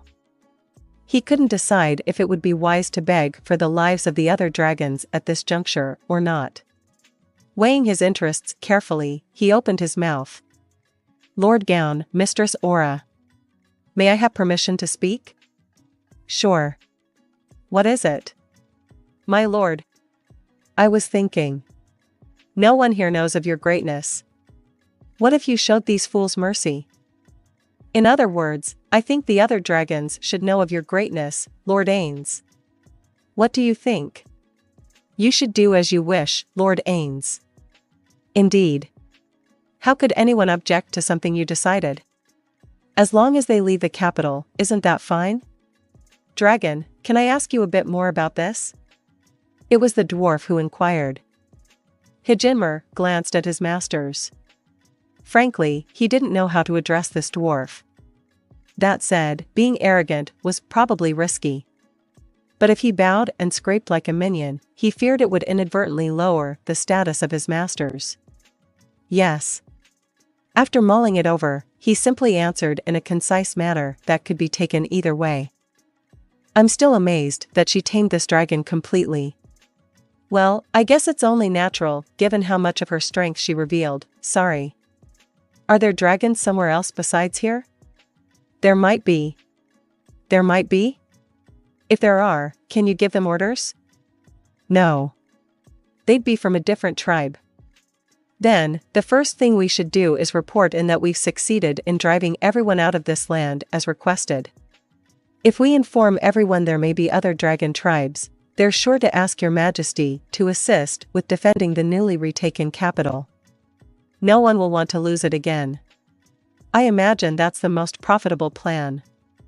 That was a word Hijinmer couldn't ignore. Apparently, this elder lich was a king. And he had elves and dark elves as his subjects. It doesn't bother you to pull one over on your own people? The dwarf gave a jocular shrug that meant, what are you saying? If someone asked, which is more important, I'd answer your majesty, since you chose us. That devotion goes both ways. I appreciate that, Gondo, don't say that, your majesty. I don't know how to thank you enough. All the anguish that had been tormenting me has been cleared up within a few days of meeting you. You saved me. I'm glad we were able to build a relationship that benefits both of us. I hardly think I've repaid you yet. I promise I'll make it all worth your while. Hijinmer could understand their relationship even as an outsider. The dwarf felt tremendously indebted to the elder lich. It was a debt so huge that he had betrayed his entire race to repay it. As long as that works for you, I'm fine. The elder lich shrugged and then turned to Hijinmer. Okay, take me to the dragons who are stronger than you. Also, I heard there's a treasury somewhere in this old dwarven capital. Do you know where that is? Hijinmer was familiar with its location. He nodded, full of confidence. If that's what you're here for, you're in luck, both of those things are in the same place. Hijinmer gave the dwarf and his mistress's master a ride to his father on his back. Even if he was out of shape, he was a dragon. Carrying 2 people was nothing. While they were walking, he learned why the Elder Lich was called His Majesty, which convinced him that knowledge and intuition were the 2 most important things in the world. If he had appeared initially with the properly haughty attitude of a dragon, he would have been killed, without question. No, if he hadn't loudly sworn allegiance, if he hadn't caught their attention, his life would have ended before he realized what was happening. It's seriously a miracle that I survived. Hijinmer strained to keep his bladder from relaxing. If he had a second accident, his evaluation wouldn't simply hit rock bottom, it would go underground. Luckily, they didn't run into any other dragons along the way and soon found themselves near his father's room, which was something between a throne room and a treasury. Hijinmer took a breath. Your Great Majesty. In addition to my father, there are 3 more dragons, his queens, inside. Are you going to bring the dwarf along? He was worried that if the frigid breaths of 4 frost dragons came whooshing toward them at once, the dwarf would die. Is there a problem with him coming? No. If your Great Majesty has no issues, then I certainly do not. I gave him perfect resistance to chill, so he's fine. That said, it would be a pain if they cast multiple area of effect spells of varying attributes. I don't think we need to worry about that, Your Great Majesty. Dragons take pride in their breath. Attacking first with that is standard, rather than coming out with weak arcane spells. Then, I think we're fine. Hey, Your Majesty, can I say something? You can probably take 4 dragons like nothing, but this one's mother must be among them. Wouldn't it be nice of you to spare her at least? Hijinmer twisted his long neck around and waited to see what kind of judgment his master would reach. He didn't feel like making a bigger request than what he had already asked for. He was fine with there being a chance that his mother could be saved like him, but he wasn't going to risk his own life to beg for it. It wasn't as though he held anything against his mom. Dragons simply didn't have very strong bonds between relatives. It was normal, once adults left the nest, for even parents and children to compete for territory. And dragons loved treasure, so they sometimes went to battle over each other's riches, family or not. It was extremely rare for a large number of dragons, who were old enough to leave the nest, to live in one place. That rarely occurred unless an overwhelmingly powerful dragon took charge and gathered them together. In that sense, Ainz, who kept his family close to unite against external enemies, could be said to go against the grain. Or perhaps it was better to say he was clever. Very well. I'll do what I can to spare your mom. Thank you, Your Great Majesty. He expressed his gratitude immediately. He didn't want to make the Lich feel awkward for showing him kindness. And he also figured that if his mother was saved, his share of the upcoming struggles would decrease. Although, with more numbers, he would be less rare, so to avoid becoming someone expendable, he would have to strive to earn favor with his masters. That Your Great Majesty thing is a bit much. From now on, you can call me the King of Darkness or just Ainz. Is it a trap? Am I being tested? Without a moment's hesitation, Hijinmer said what he felt was correct. Yes, Your Majesty, King of Darkness. There was no way he could drop the Your Majesty. Right. Now go. Yes, Your Majesty. He breathed a sigh of relief, taking care that it wasn't noticeable. Yes, it must have been a test. If he had lowered his guard and left off the honorific, he probably would have been horribly punished, or even killed and dismembered. Hijinmer chiseled it into his heart, if there's one thing I won't become, it's cocky. Before long, they arrived at their destination. The door was big enough that a dragon's strength was necessary to open it. The dwarves had used a smaller door next to it for regular comings and goings. The larger door was apparently used only for ceremonies. Hijinmer put his shoulder against the door and pushed, taking care not to drop his master. Coiled around the golden throne was his father, Ainz. His mother, Kyristerin, and the other 2 queens, Minitaron and Munwinia, were present, too. 3 gazes turned to him in suspicion when he entered. The gaze of his master above fell down on him. His mother's was the last. Before anyone else could open their mouths, Hijinmer barked, "Seated atop me is His Majesty, Ainz Ooal Gown, King of Darkness. He is the king who will henceforth govern this land and have the dragons do his bidding." Technically, they would serve the dark elf aura, but this was easier to explain, so he had gotten permission to declare it that way. When he finished, silence enveloped the room for a moment. It was the short time necessary for everyone to digest what they had just been told. "Have you lost your mind, boy?" His father was immediately furious. Of course he was. He was the king who ruled this land. No, he used to be. It was a natural reaction. He rose from his reclined position and got into a combat stance so he could come flying at his son at any moment. Hijinmer was genuinely frightened. Between his father and him, his father was unmistakably stronger. The disparity was insurmountable not only in terms of pure strength, but also combat experience. His father's body was even slim like an average dragon's, unlike Hijinmer's. He had less than no chance of winning in a fight. But he had no choice but to make that announcement.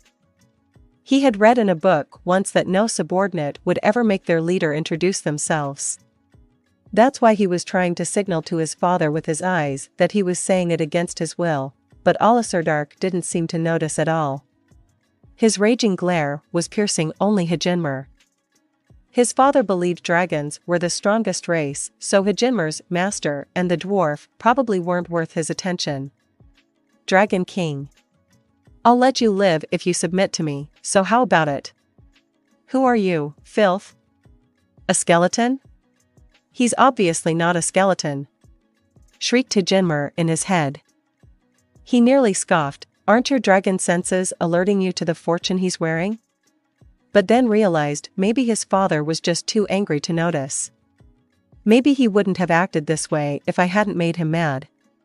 No, that wasn't the issue here. He might have acted even more problematic instead. As Hijinmer was fretting, his father suddenly narrowed his eyes.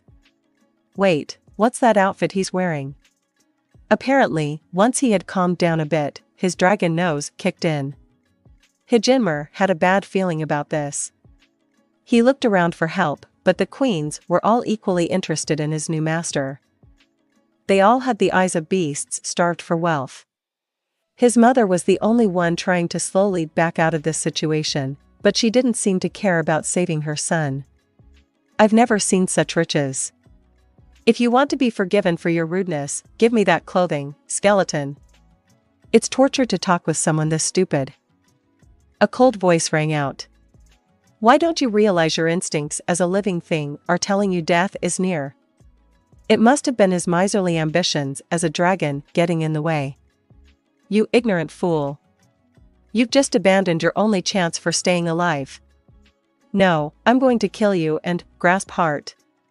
Hijinmer's father crumpled to the ground. Everyone's eyes gathered on this land's most powerful dragon.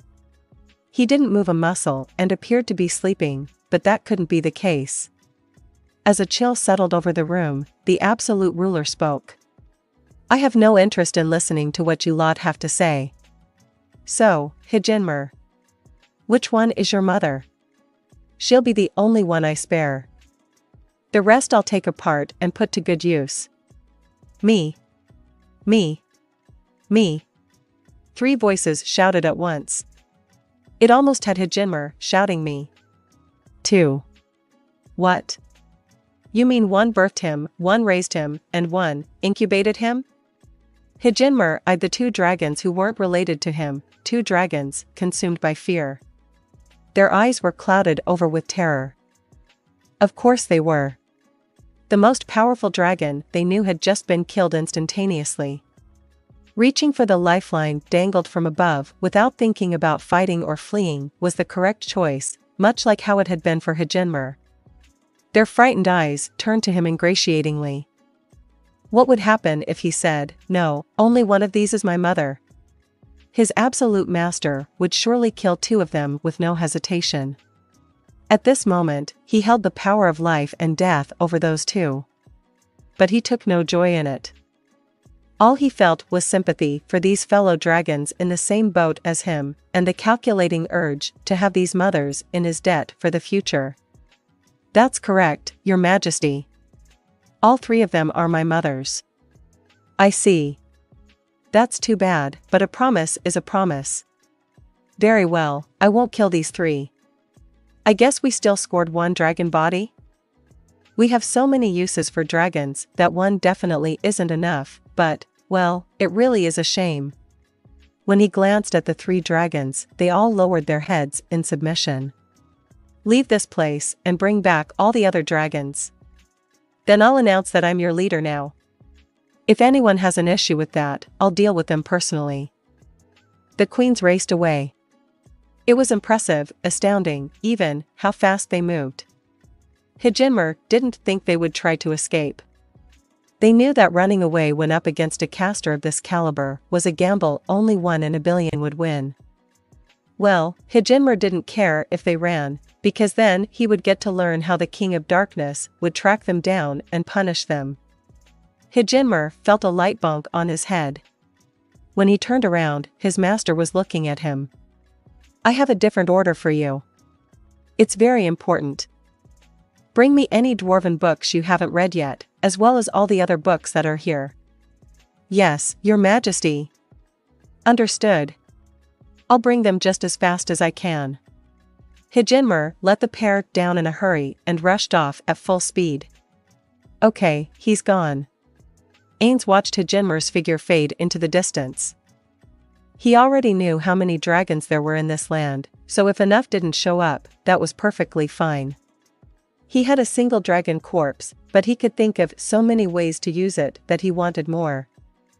Acquiring corpses, by punishing subordinates who had done nothing wrong, however, went against Ainz's self-imposed rules for reward and punishment. He sneered.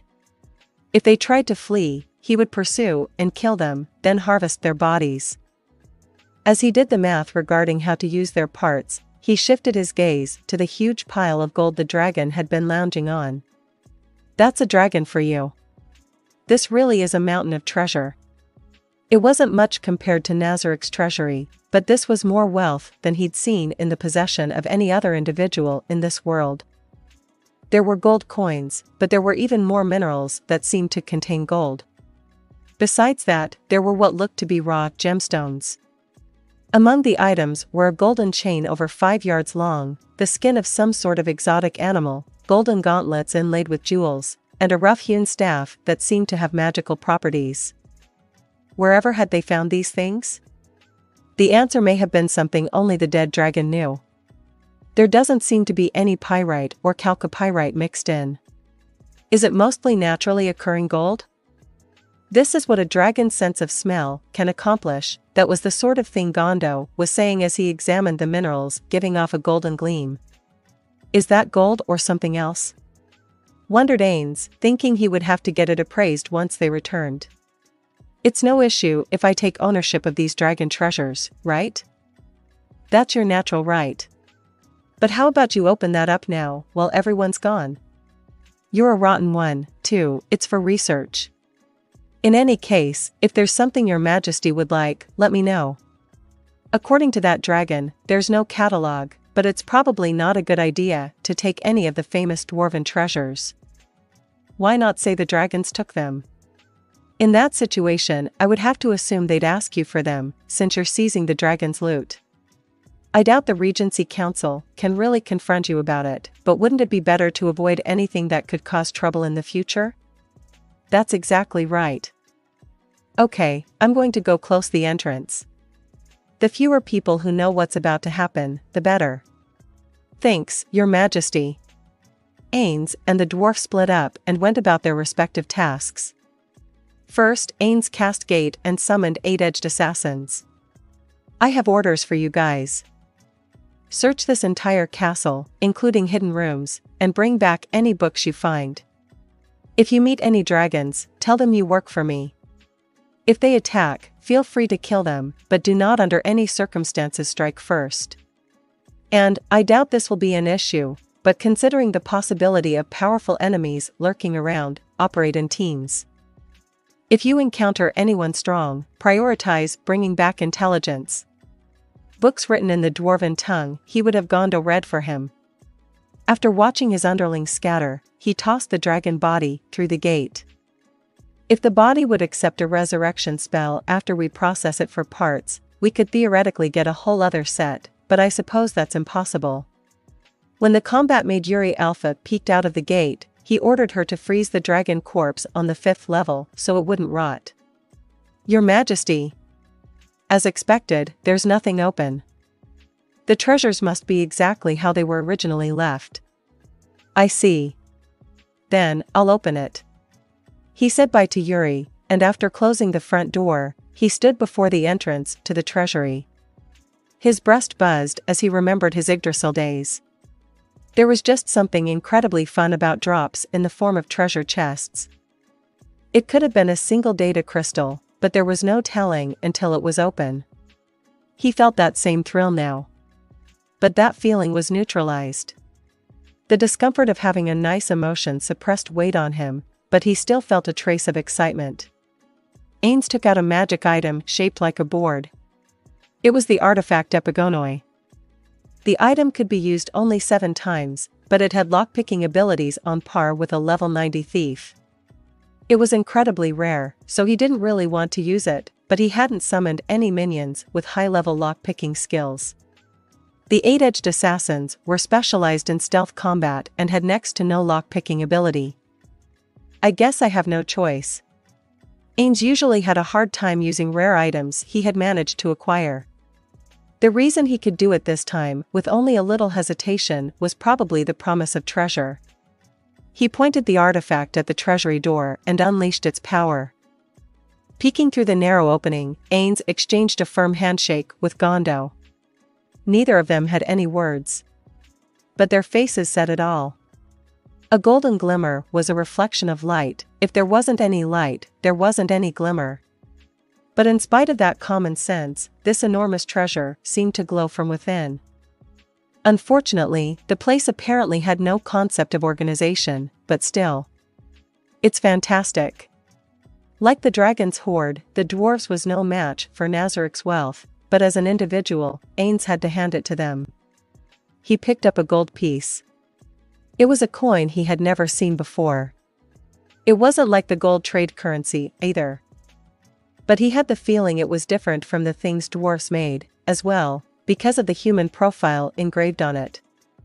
Apparently, at one time we had a trading relationship with the vast human country that ruled the area around these mountains, so it must be their king's face. That was back during the Golden Age, when crafters were more influential. Ainz flicked the coin back into the mountain of treasure. The sound of the clink when it hit the other coins was loud and clear. Well, if you'll excuse me for a moment, I'm going to take the liberty of hunting for any technical manuals or rune items that might be useful for my research. Go ahead. I'll check things out, too. Pandora's actor would probably be overjoyed. Recalling that guy's bizarre demeanor, Ainz made sure to lock the door from the inside before floating into the air. He could see some weapons and armor partially buried in the coins. Why didn't they care if any of them got damaged? I see. If everything was neat and tidy, any thief who got in would be able to see at a glance what was most valuable, so they did it this way on purpose? In that case, this place might also follow the common pattern of Gondo. There's something I want to ask you. Is there any chance they hid a door beneath this mountain of gold pieces? Gondo turned around in surprise. I can't say for sure that there isn't one. But if there is, it'll be hard to find. We'd have to move all this treasure out of the way first. They would at least have to move the coins. What if we measured up from the floor below to see if we could detect any suspicious thickness? Even if there was a hidden door under here, I imagine it would just be a sliding door for a treasure compartment only big enough for a few items. It would be difficult to judge based on thickness. And besides, it's normal for a vault to have thick walls, floor, and ceiling. Gondo asked with his eyes what they should do, and Ainz shook his head. Poaching items from this place was more of a bonus than anything else. It didn't make sense to prioritize putting all his energy into that. That's not why I'm here. It would be foolish to spend time searching for something that we're not even sure exists. I think I'd rather be here when the dwarfs recapture the place and offer to purchase things at a fair price so they feel like they should be considerate of me, too. Understood. Then, let's find what we're looking for. As Gondo resumed his search, Ainz selected a few items with a lot of magical energy. What's this? Among them was a sword. It was quite possibly the most enchanted item out of the entire collection. In terms of level, I guess it's 50? It had the length of a longsword and was gorgeously ornate. He wasn't sure if it was from Yggdrasil, but it had an awful lot of mana for something from this world. Ainz ran a finger along the naked blade but didn't feel any bumps. It's a splendid, beautiful sword. No runes on it? Then, why? He clenched a hand around the grip. That instant, the sword trembled. It was as if mana had coursed through it. You mean, I can use this? The classes Ainz had acquired didn't allow him to wield long swords. But perhaps this sword was made of magic? The limitation didn't seem to apply. Interesting. He swung it a few times and then stabbed it casually into his hand. As expected, he felt no pain. His power to neutralize all attacks from level 60 and below was functioning normally. This sword didn't seem to have any magic as special as the enchantment that graced what Gazef had wielded. Losing interest slightly, he cast a spell. Appraise any Your Majesty, King of Darkness. How about it? Did you find anything that strikes your fancy? A few things, so I'm in the process of deciding what to take. I see. Well, I'm counting on you. Gondo had interrupted his spell, but Ainz tossed the sword back into the mountain of riches. A sword he could use was intriguing, but at this point, that's all it was. If he was going to take an item with him out of this place, he wanted something different, something that would really benefit him. I guess it's just magic items like this? It's too bad, but, well, maybe it's my fault for fantasizing about finding a world item or something. Ainz continued searching until he found something that pleased him. Gondo. I've made my selection. I don't recall hearing about any national treasures like this, but will you check for me? Okay, here I go. With that announcement to Shaltir, who stood at her side, Aura unfurled the world item she had brought, a scroll, and activated its power. Scenes of nature and civilization. In a nutshell, it allowed the user to trap their target in an isolated space. More precisely, the world depicted on the world item and the real world intersected, altering the real world to match the painting. The target would be an area, just like how the super tier spell, The Creation, worked, which included all things animate or not. If something was in that location, it had no way to resist. In this case, everything inside the gigantic cave, including the capital city, was trapped in the alternate world created by scenes of nature and civilization. Naturally, since Ainz and Shaltir were protected by the world items they carried, they weren't imprisoned by the effects, instead merely appearing in the painting world that had been created to replace the reality that had been swallowed up. Since Aura had used the item, she was forcibly pulled into the alternate world. The world of the painting seemed identical to the real world, except it was an illusion created by the world item. That meant once the power of scenes of nature and civilization was cut off, or people inside the area of effect stepped beyond the boundaries, any changes that occurred in the temporary painting world would all disappear like smoke. In other words, even if they acquired treasure in the painting world, that would go up in smoke, too. Of course, Ainz and Shaltir entered the altered real world voluntarily. Normally, world items didn't affect people carrying world items, but if they accepted the effects, that was a different story. Or more accurately, this function came about mainly thanks to a patch from the admins, who hated becoming stuck somewhere. The user of scenes of nature and civilization could choose one of 100 different overlays for the alternate world. For example, it could be a lava zone that dealt continuous fire damage, a freezing zone that dealt continuous chill damage, a shock zone where a lightning storm struck at fixed intervals, or a world with horrible visibility due to rainstorms or fog. One strange option was an encircled battlefield. At set intervals, a sizable amount of reinforcements would show up to fight the enemies. But the reinforcements would be only about 60% as strong as their opponent's average strength, so they wouldn't be useful for much more than chipping away at the enemy and wearing them out. The single combat battlefield overlay allowed the summoning of powerful fighters who had 80% of the user's strength and in enough numbers to evenly match their opponents. If defeating the enemy was the goal, this was the best option. The most fearsome property of this item wasn't that it sucked people into an alternate world, but that the user was able to select who the effects would apply to. In other words, even if the user created a lava zone, they could selectively grant some people immunity to the fire damage. But there was a weakness. With certain exceptions, each time the item was used, one of 40 possible escape routes would be randomly implemented. If any of the targets managed to escape, they would gain possession of the item. Of course, none of the escape methods were simple, but compared to the other world items, which required defeating the owner to steal, this one was easier. Aura chose an alternate dimension. It was a simple closed area. Other than offering nowhere to run or hide, there were no adverse effects on those who were trapped. There was still a single way to escape, though. Okay, Ainz. I want you to camp at the exit. It would be a pain if anyone got away. Come here. Ainz emerged from the shadows, and she whispered into his ear how the escape method worked. She didn't think anyone was hiding within her field of perception, but it was better to be on guard. So, Aura, how many people infiltrated this world after the beginning? Just 2. That answer meant the enemy didn't have any world items. It was only natural that they both sighed in relief. Shaltir scanned the rows of buildings lining the old capital streets.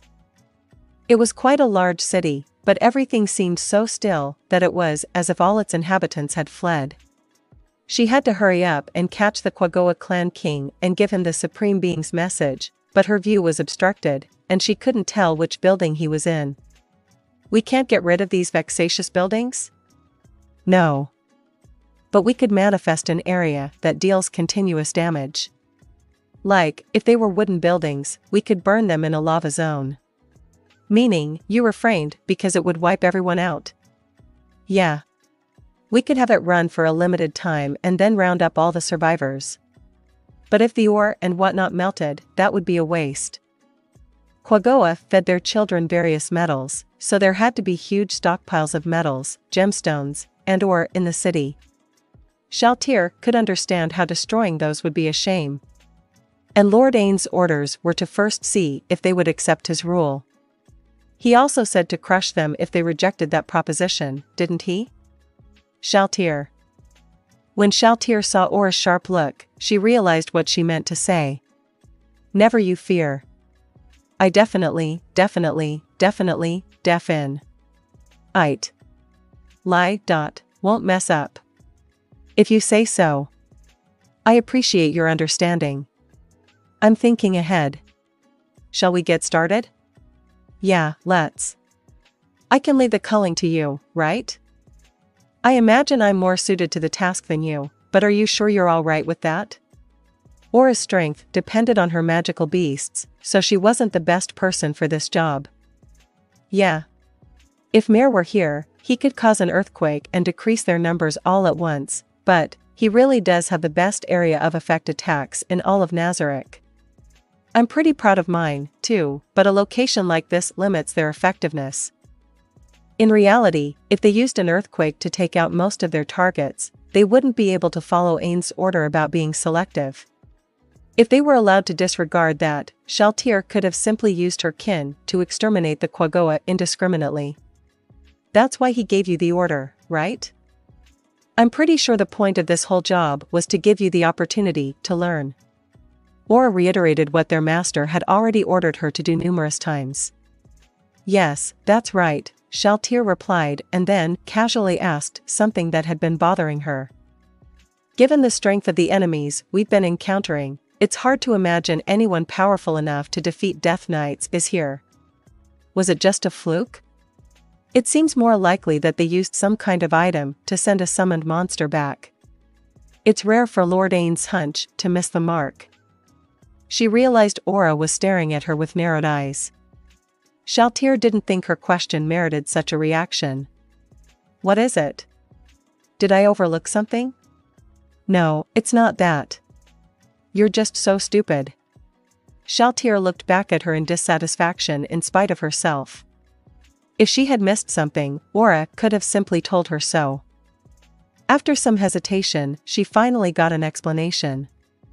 Alright, the thing is, Lord Ainz would never make that kind of mistake. Do you mean to say that the defeat of the Death Knights was part of his plan? The Death Knights, created by Lord Ainz, are high-level performers. Defeating them really wouldn't have been possible for any of the enemies we've met thus far today. That could be it, too. Aura struck her palm with a fist. I see. So Lord Ainz could have let them kill the Death Knights on purpose. I hadn't thought that far, though. I'm just saying that his hunch didn't miss the mark. Those Death Knights either fell into the Great Chasm when the bridge went down or were pushed in. There were Death Knight tracks past the fort, but none on the other side of the crack. That means they were defeated while crossing. The cause of death could only really be one thing. If that's the case, doesn't it mean Lord Ainz's guess was wrong? No. If he was being serious, then you would be right, but he wasn't. What do you mean?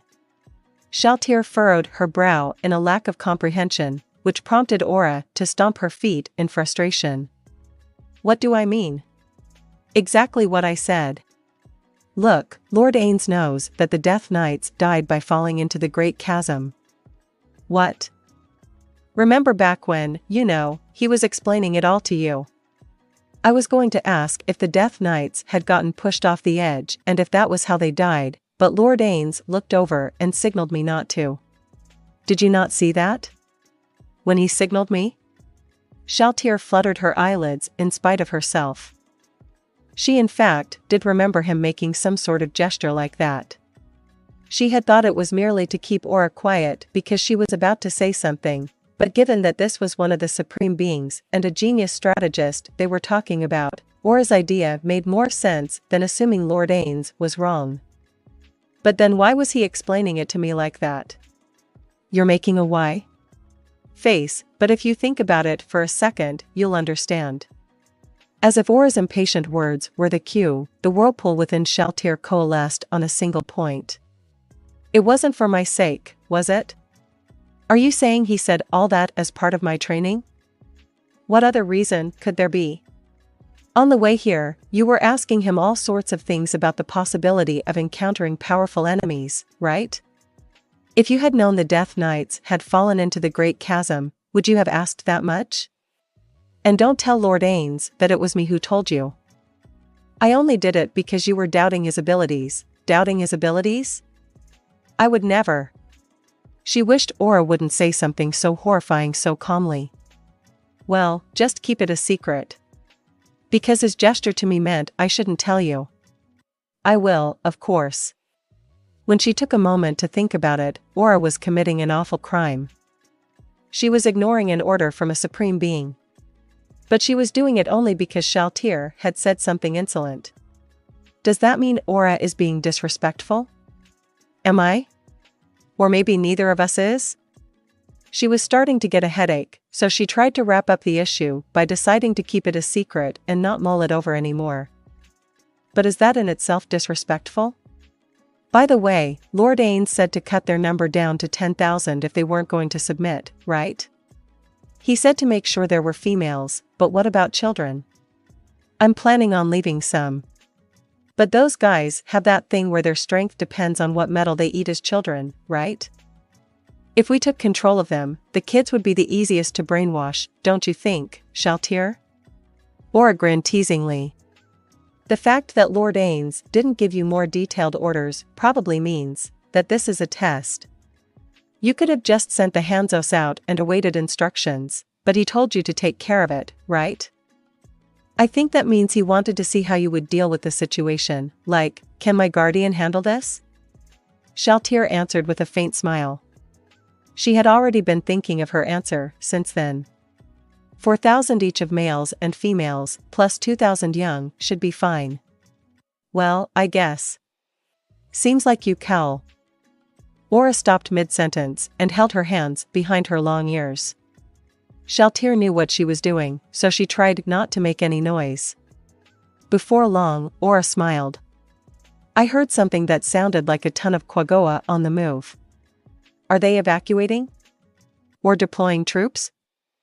Since I can only base this on sounds, I can't say for sure, but I don't think it's evacuation. They seem to be spreading out beyond the city limits. There were supposedly 60,000 Quaggoa here. Subhumans grew stronger as they aged.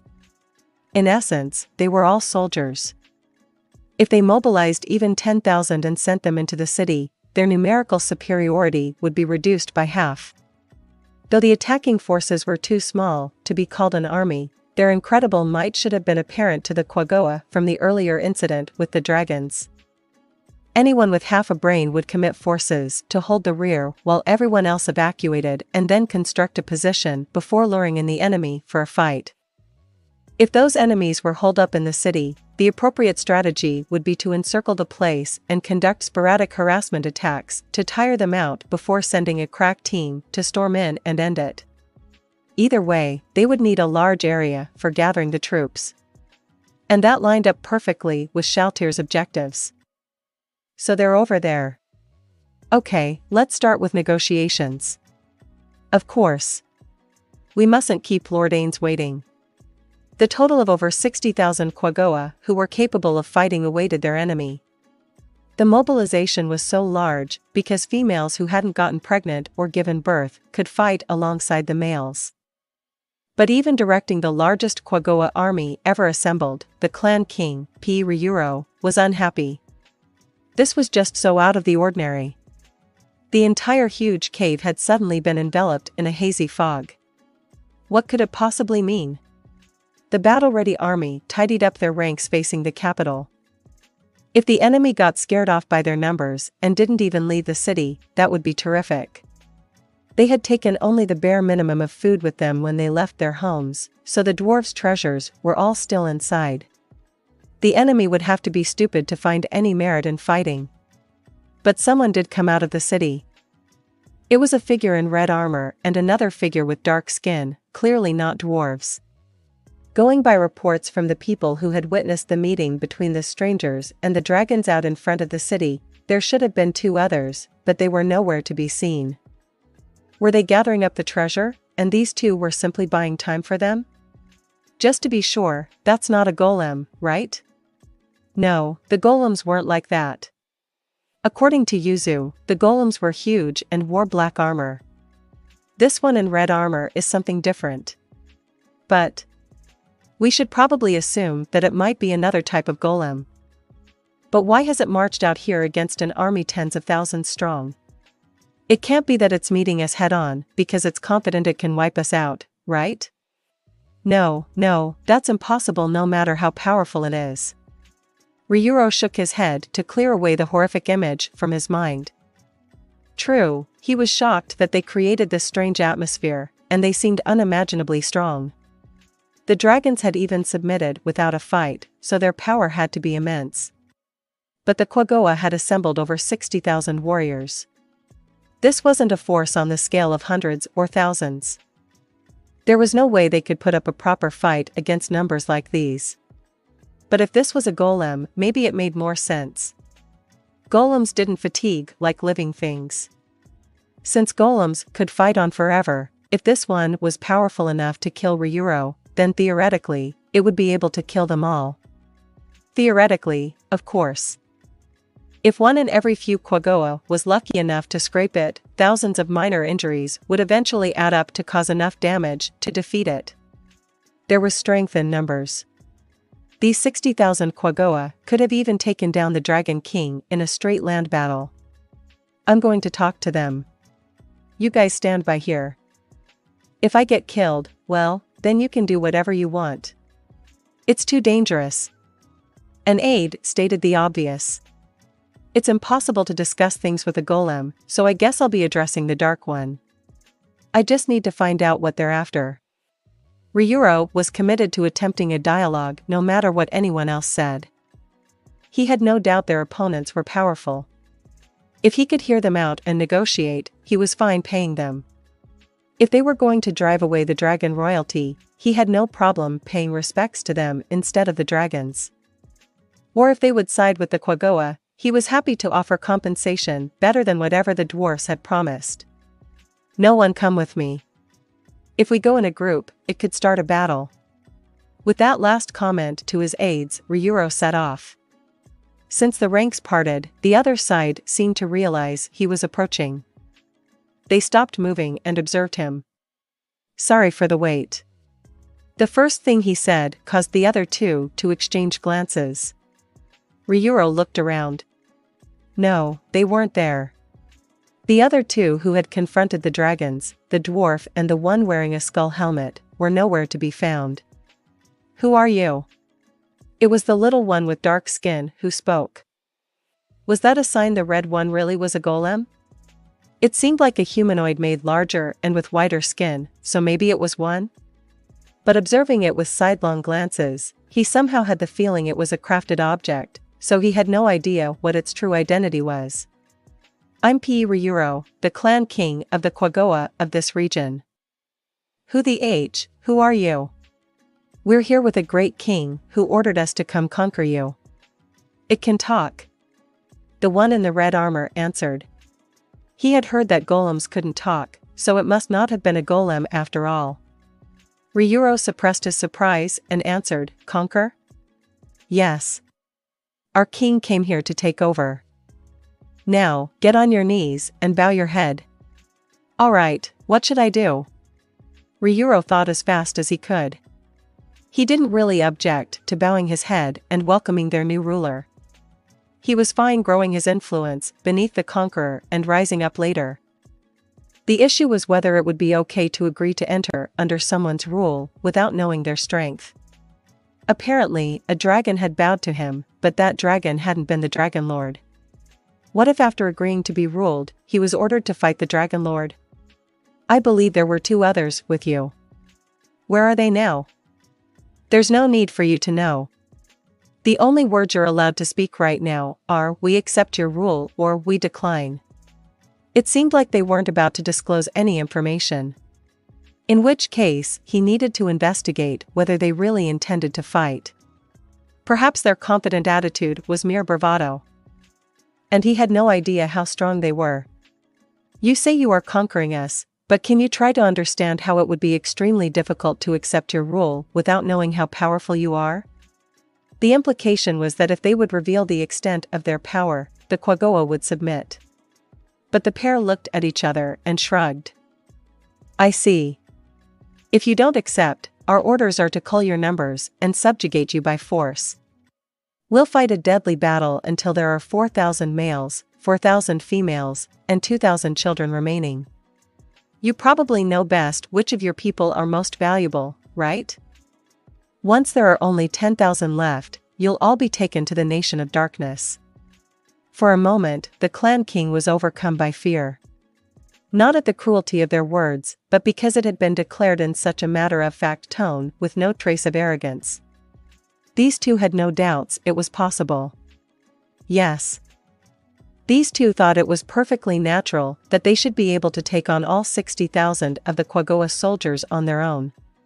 Are they mad? Or overly confident? Or? Ryuro had no idea how to respond to their unprecedented attitude. There was no way the Quaggoa could accept whatever outrageous orders these people would have without a single fight. Perhaps sensing his hostility, the pair turned to each other, and their expressions warped.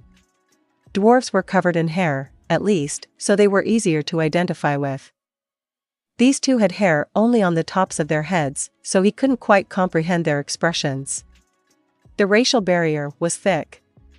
He couldn't get out the rest of his please wait. Okay, so we'll go ahead and start decreasing your population now. Don't even think about handing your outfit off to someone else. Quagoa didn't have a habit of wearing clothes. They already had hair covering their whole body. But the king had a king's authority, and there needed to be some easy way to make that understood. For that reason, Ryuro wore clothes as well as a crown he had the dwarfs make as the symbol of the clan king. He also figured that if he gave the outfit to someone else to act as his double, someone from a different race wouldn't notice. It was clear they had seen through that ploy and were warning him against trying. Certainly, killing the king was the simplest victory condition. But then, why hadn't they done that yet?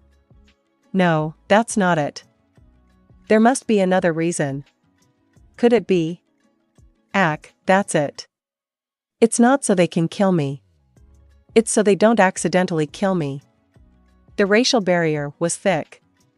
They must have been saying, in a patronizing manner, that as long as he was wearing the clothes, they would be able to tell it was him, so they would spare him. Will you go back over there now? If they move toward us, we'll start, so before that happens, we'd appreciate it if you'd select who you want to survive. Yes, go on back. They waved at him to go away. They didn't even seem like they were interested in negotiating anymore. This was so far beyond anything he had expected. I'm saying we're willing to yield, but they won't compromise at all? If they're not willing to do that much, then, do they really find our lives to be of so little value? Their reply made Ryuro feel so helpless that he found himself desperate to suppress his fear. There's no way. They can't possibly bring these 60,000 soldiers down to 10,000. That must be it. They saw our army, and it drove them insane. Common sense said that had to be the answer. Even a dragon wouldn't be able to decrease these numbers, so, at that moment, it dawned on him. Maybe they'll fly, attack from the air, then pull away. If they fought like dragons, things would get difficult. Gathering his army in such a large, open area would backfire on him. Would it be better to send everyone back to the residential zone? That would be dangerous. If the enemy had the power to destroy buildings, a great deal of chaos would befall their homes. Yes, this was the only battlefield Ryuro could fathom. His aides gathered around him when he returned to his army. Was it a golem? Is something wrong? You seem unwell. It was likely the fear that Per had brought out was bleeding into his expression. He rubbed his face and issued orders. Yeah. For now, assemble the blue and red Quagoa. A team of bodyguards? Not just them, all the heroes from each tribe. Ryuro let out a brave howl. It was a war cry with a special power he had acquired when he became the chief clan king who ruled over all. Seeing more than 10,000 warriors charging toward the enemy was truly a sight to behold. But the result was too horrific to watch. They crashed against an invisible wall like a wave. What went spraying, however, wasn't water droplets, but Quagoa, or what used to be Quagoa. A dragon or a frost giant might have been able to do that. But their opponent this time was smaller than they were. They went flying, one of the aides murmured in shock. It wasn't a metaphor. The attacking Quagoa really did go flying. And not one by one. Dozens were blown away at a time. The fleshy remains of their bodies rained down over their comrades. The soldiers, doused in sticky bits of gore, paid no mind and charged ahead, only to be splattered as scraps of flesh on the ones behind them. It was a truly nightmarish scene. The fact that for some reason it seemed like there were no airborne droplets of blood only made it more surreal. What is that thing? Ryuro didn't have the energy to answer his aide's scream. But his thoughts overflowed and became words on their own. I didn't think it would be so, my king. What in the world is that thing? The golem I saw doesn't even compare. With each attack, the charging Quagoa all hurtled away. It wasn't even a fight anymore. It wasn't even a massacre. This was processing. The fellow Quagoa he had gathered for maximum power were being disposed of as unnecessary chaff. I think our only choice is to run. To where? Ryuro snapped at his panicking aide. Where are we supposed to escape to inside this strange space?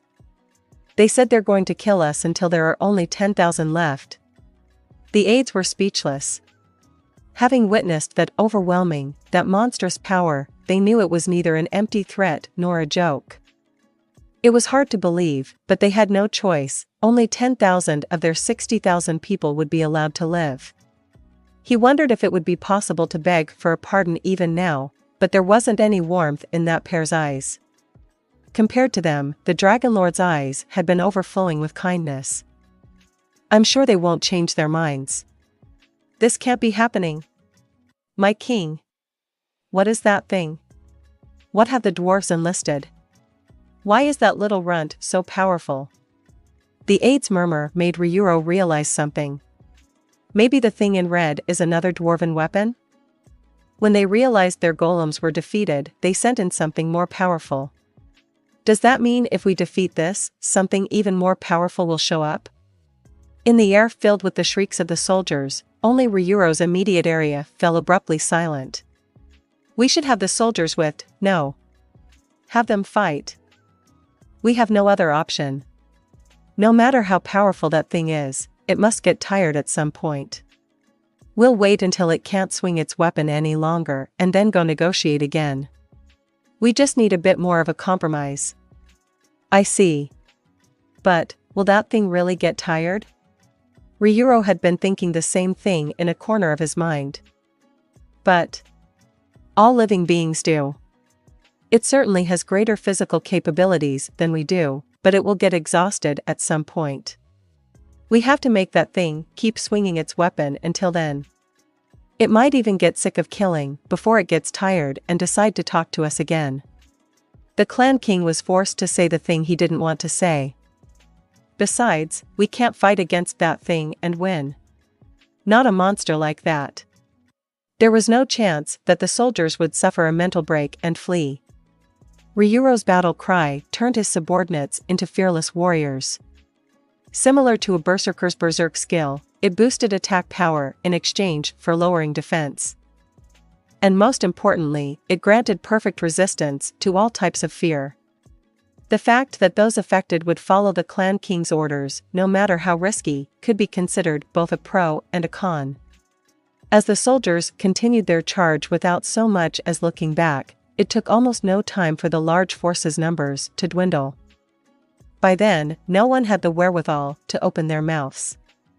There was no one who wasn't completely discouraged by this massive disaster, even more so because it was being committed by a single person. No, there was one exception. That one, Ryuro, mustered the last of his courage. Chosen heroes. There was no roar. He was looking at the red and blue Quagoa with special powers who had been gathered, the team made up of the strongest members of each clan. The reason no one responded was that they were all watching the figure in red armor with despair in their eyes. They probably felt like winning was impossible. When they had first come together, there had been more of a twinkle in their eyes. But now all the light was gone, and their gazes seemed dead. To avoid lowering their defenses, he hadn't made them into berserkers, but maybe he should have. The king raised his voice to see if he could rouse them even a little bit. You all are our most powerful weapons. Our opponent has killed many of us, so it must be incredibly exhausted. If anyone can show this thing some pain, it's you lot. He said it was incredibly exhausted, but there was no sign of that. The figure in red armor was still sending dismembered Quagoa attackers flying as if it didn't feel even the slightest fatigue, swinging its strange spear-like weapon unhindered. Yes. As long as that thing is a living being, it must be getting tired. You can defeat it. Go, heroes. He roared at them, practically begging, and sent them off. Then he instructed the other soldiers to let them through to charge the enemy in red armor. Then the heroes attacked it and Ryuro slowly closed his eyes. My king. My great king. When his aide spoke, he opened his eyes. You don't have to say anything. I know. I saw it, too. Nothing, not a single thing, had changed. Just like the rank-and-file soldiers, the chosen heroes were sent flying as chunks of meat. And it had taken only an instant. The heroes met the same end as all the others. What in the world? What could this be? There was nothing else Ryuro could say. He had no idea what the figure in red armor was, but he knew for sure that it was stronger than a dragon. Ryuro no longer had the will to do anything. If he just waited silently, eventually their opponents' wishes would come to pass. They said 2,000 children. Make the selection. My king, there's nothing else we can do. If 10,000 survive, then, we should have a chance to rebuild in the future. No one said anything in reply, because they all understood. This was the only option they had. Ryuro helplessly hung his head. He felt like he had been walking down a safe path only to find himself ambushed by a monster. What's the Nation of Darkness anyway? What does it have to do with the dwarves? Someone please explain, he murmured from the bottom of his heart. But though it made him feel sick, he knew the horror in front of him was only a taste of the tragedy to come. Suddenly, he noticed the basket his attendant was carrying. The basket of lizards he had been eating. He knew this was no time for a snack, but the stress made him reach out. He had an energetically wriggling lizard clenched in his hand and was about to bite its head off when a sharp pain in his stomach doubled him over. There was no way they would win against the absolute power that would conquer them. The idea of rebuilding was such an obvious lie, he disgusted himself. No matter how many generations passed, they would never be able to successfully revolt. The Quaggoa of the Azurlisia Mountains would forevermore be bound to serve this horrible master, chains around their necks. The wildly struggling lizard slipped out of Ryuro's hand and disappeared into the mass of soldier legs. He lamented pathetically and felt so pitiful that he began to softly weep. If you're that strong, just say so. Why didn't you tell us? The sobs of the most celebrated king, both in all Quaggoa history and certainly their future, melted into the cries of the children being disposed of by friendly soldiers. Ainz exited the treasury with Gondo. The dragons were waiting prostrate outside. Including Hijinmer, there were 14 total. That meant all the dragons he had mentioned were present, so there was no need to go running around catching anyone. It's fine if they all out-obey me, but it's also a shame that we can't acquire any additional dragon corpses. Should I just kill a few for some random reason? No, that would be brutish. If I'm going to do that, I should have them reproduce and harvest the... I guess that's just as bad. Your Majesty, great King of Darkness. I've gathered those who swear allegiance to you. Ainz was lost in thought when Hijinmer spoke to him. He decided to give up on those thoughts for the moment and answer. Raise your heads. The dragons all looked up at once. Given the dragon's size, once they raised their heads, they were far taller than Ainz, but he didn't feel like he was being looked down upon in the slightest. There were a few puzzled gazes, though. They had heard what happened, but it was probably hard to believe that Ainz had killed their father with one blow. Ainz would probably feel the same way if their positions were reversed. There are plenty of things you can't believe till you've seen them. Just as he thought that, one of the dragons shouted. I can't accept it. Who is the one who slew our father? Ainz walked over to the dragon. Then he smiled and said, come at me, with a hand gesture. The dragon's claws came toward him immediately. They were fast, but still slower than the troll Ainz had fought recently. He made no effort to dodge, instead taking the attack head-on. Waiting to confirm that the dragon, thinking it had landed an attack too fast to dodge, lost its beaming smile after realizing Ainz simply had no need to dodge. Then Ainz cast a spell. Grasp Heart. The dragon crumpled just like his father had, and Ainz shifted his gaze to the others. Anyone else? He asked quietly, and the dragons all lowered themselves even farther than before, scraping the ground. No one doubted his power anymore. After Ainz tossed the dragon corpse through a gate, he and Gondo got up on Hijinmer. The mother dragons were much larger, so they might have been a more appropriate mount for the conqueror than Hjinmur, but Ainz figured he had ridden the dragon this far, so he might as well finish things this way. Go outside. Some of my subordinates should be waiting there. They and the group of dragons all left the capital and were led by a Hanzo to an area where a ton of Quaggoa were prostrating themselves. The sight of more Quaggoa than he could count all bent over on the ground was so strange that Gondo emitted a hoarse little yelp. Ainz felt like reacting the same way, but he couldn't very well act like that in front of his two guardians, who were smiling as if to say, "Look at what a good job we did. Lord Ainz. They've been selected as you ordered, 4,000 males, 4,000 females, and 2,000 children. The rest are all corpses now. We also had them recover the corpses that were in decent condition, so they're gathered up elsewhere." "I see. So we offered them mercy, and they rejected both our offer and the idea of having gratitude for it. The fools." He noticed the Quaggoa kneeling at the front of the group shudder. "And where's the one they call king?" "Over there." When he looked in the direction Shaltir pointed, sure enough, it was the Quaggoa from earlier. Before calling out to him, Ainz activated his black halo. According to his research, this made him seem more ruler-like. With the sound of the dragons shivering in his ears, he spoke to the king. "King of the Quaggoa. Raise your head." "Yes, sir." Trembling, the Quaggoa king looked up. Then he opened his eyes wide and stopped in place as if frozen. The hoo of an exhalation sounded extra loud. "I'm known as a compassionate king. I consider the crime of failing to accept my offer immediately to have been paid for with the blood of your race.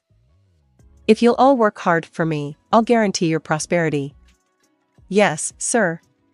Even our children and grandchildren will humbly serve you with all their might." "That's a fine answer. I like that very much. Thank you, sir." When Ainz waved his hand to signal that the conversation was over, the king lowered his head once more.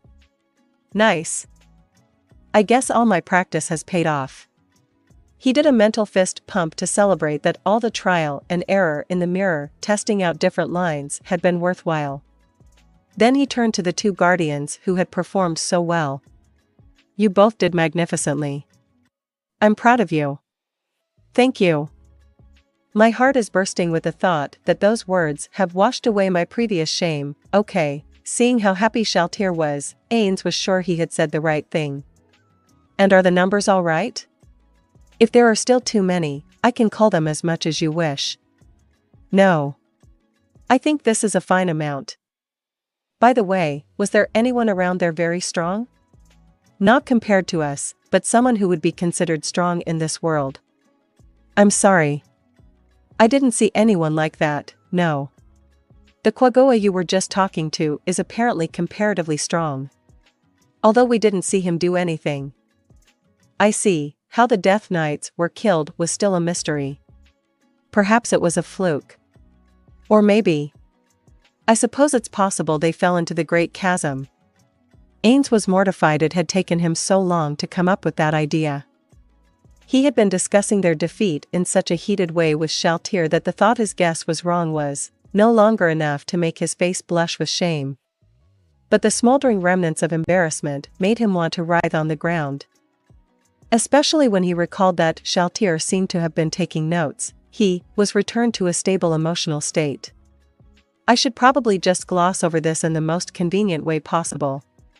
But if he blundered here, he might end up with someone pointing out that he had said one thing when reality was different. This is bad. This is really bad. I shouldn't have gotten so full of myself and said all that stuff. Man, I wanna cry. Ainz heaved a sigh. Well, when I think about it, maybe this is a good time to show the Guardians that I do make mistakes sometimes.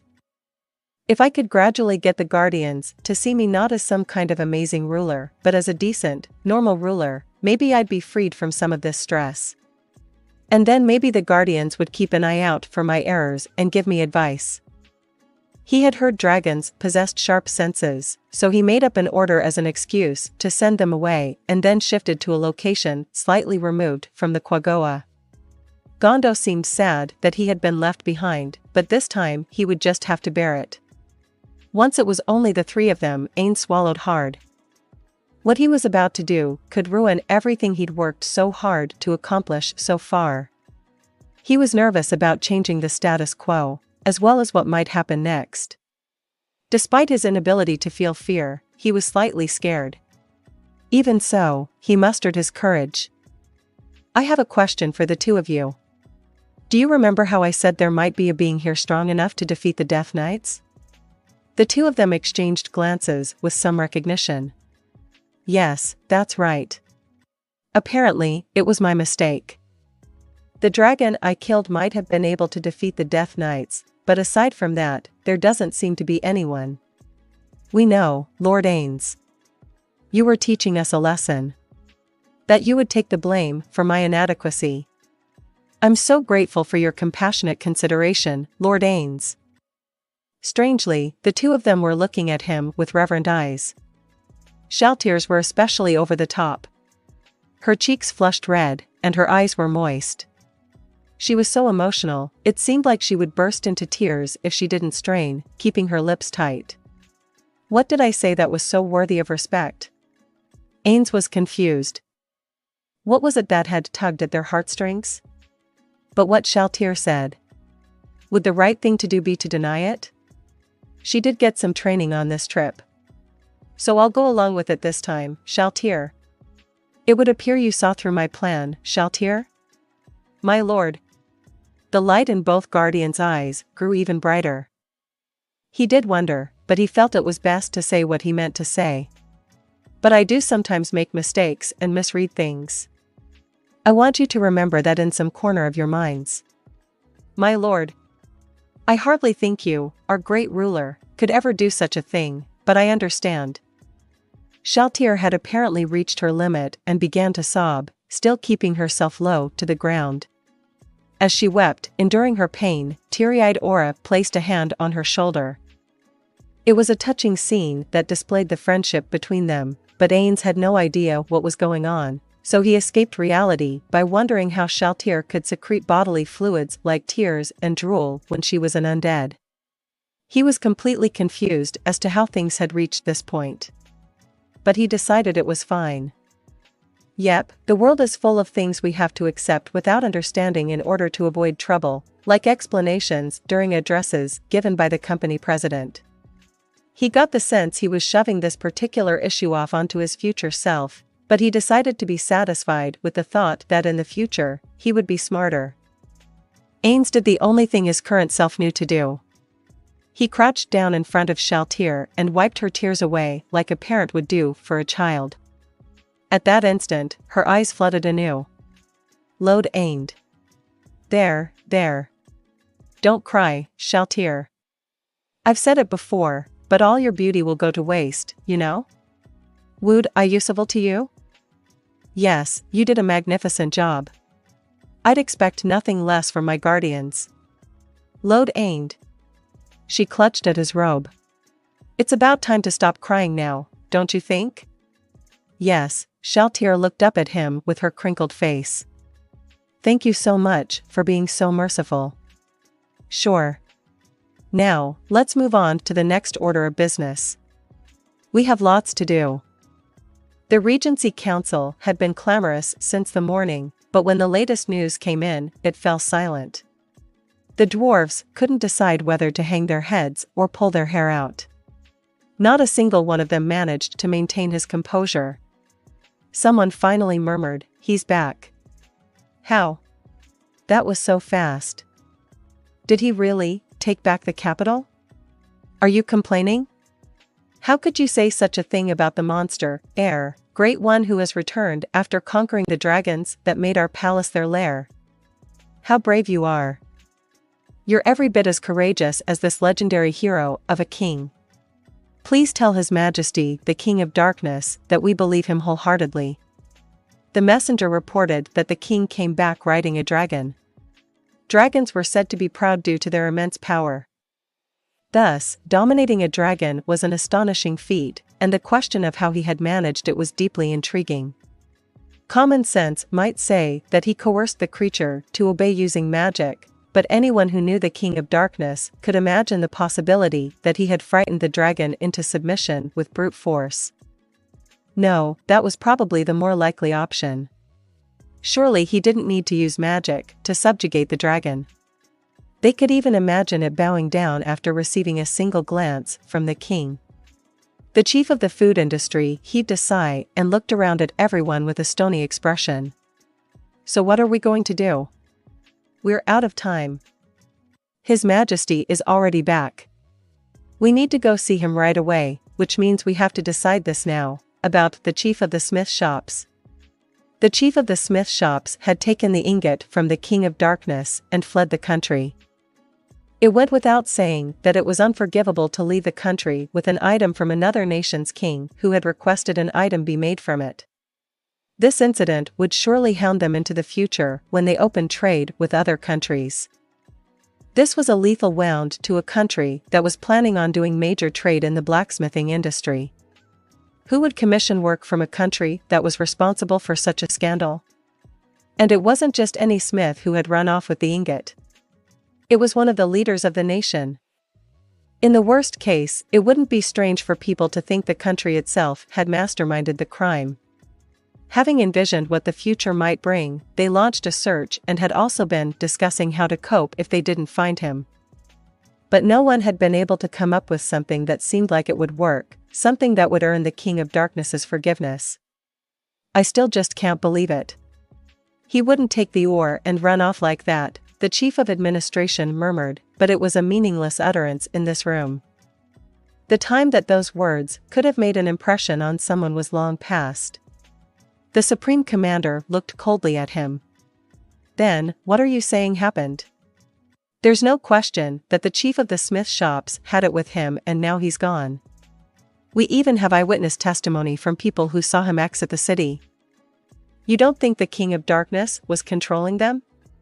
The room fell silent. No one agreed. On the contrary, the Supreme Commander looked displeased.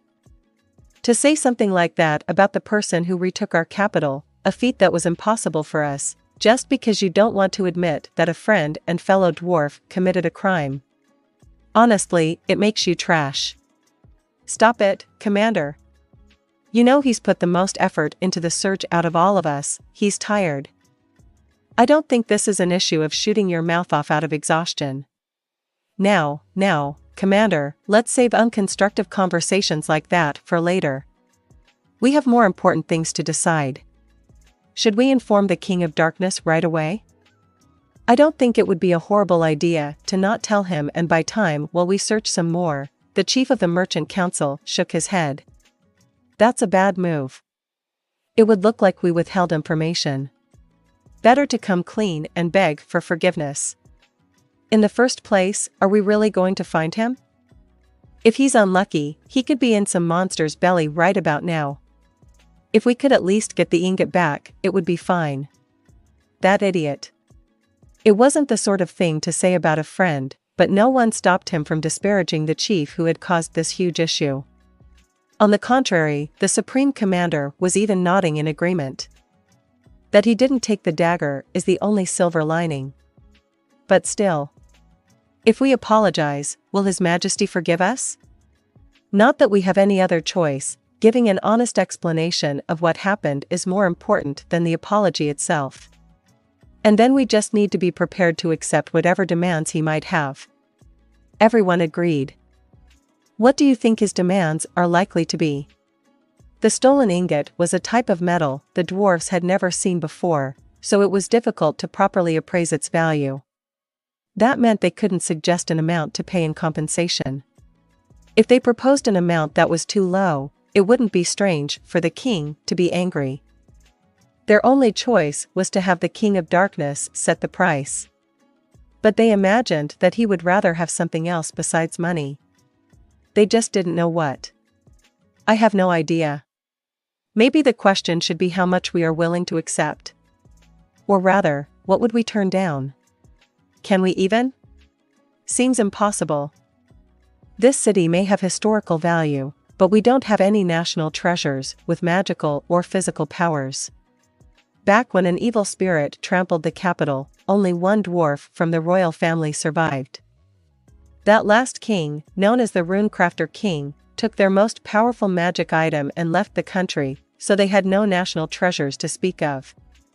That's it. What about the treasury in the capital? Like I said before, it's pretty lame to offer that to someone who reclaimed the city. Though it's true we have nothing else. Looking around, he saw that everyone was nodding in agreement. We just have to hope the dragons didn't break in. Don't even talk like that. Okay, so I guess this time we should have His Majesty come alone? One's missing. Did something happen? When Ainz entered the room, the dwarves were all wearing calm expressions. The one who spoke as representative was. Well, Ainz wasn't sure because they all had the same face. He at least knew that it wasn't the Supreme Commander. The various comments expressing gratitude, beginning with "Thank you for taking back the capital," wore Ainz out because they went on for so long.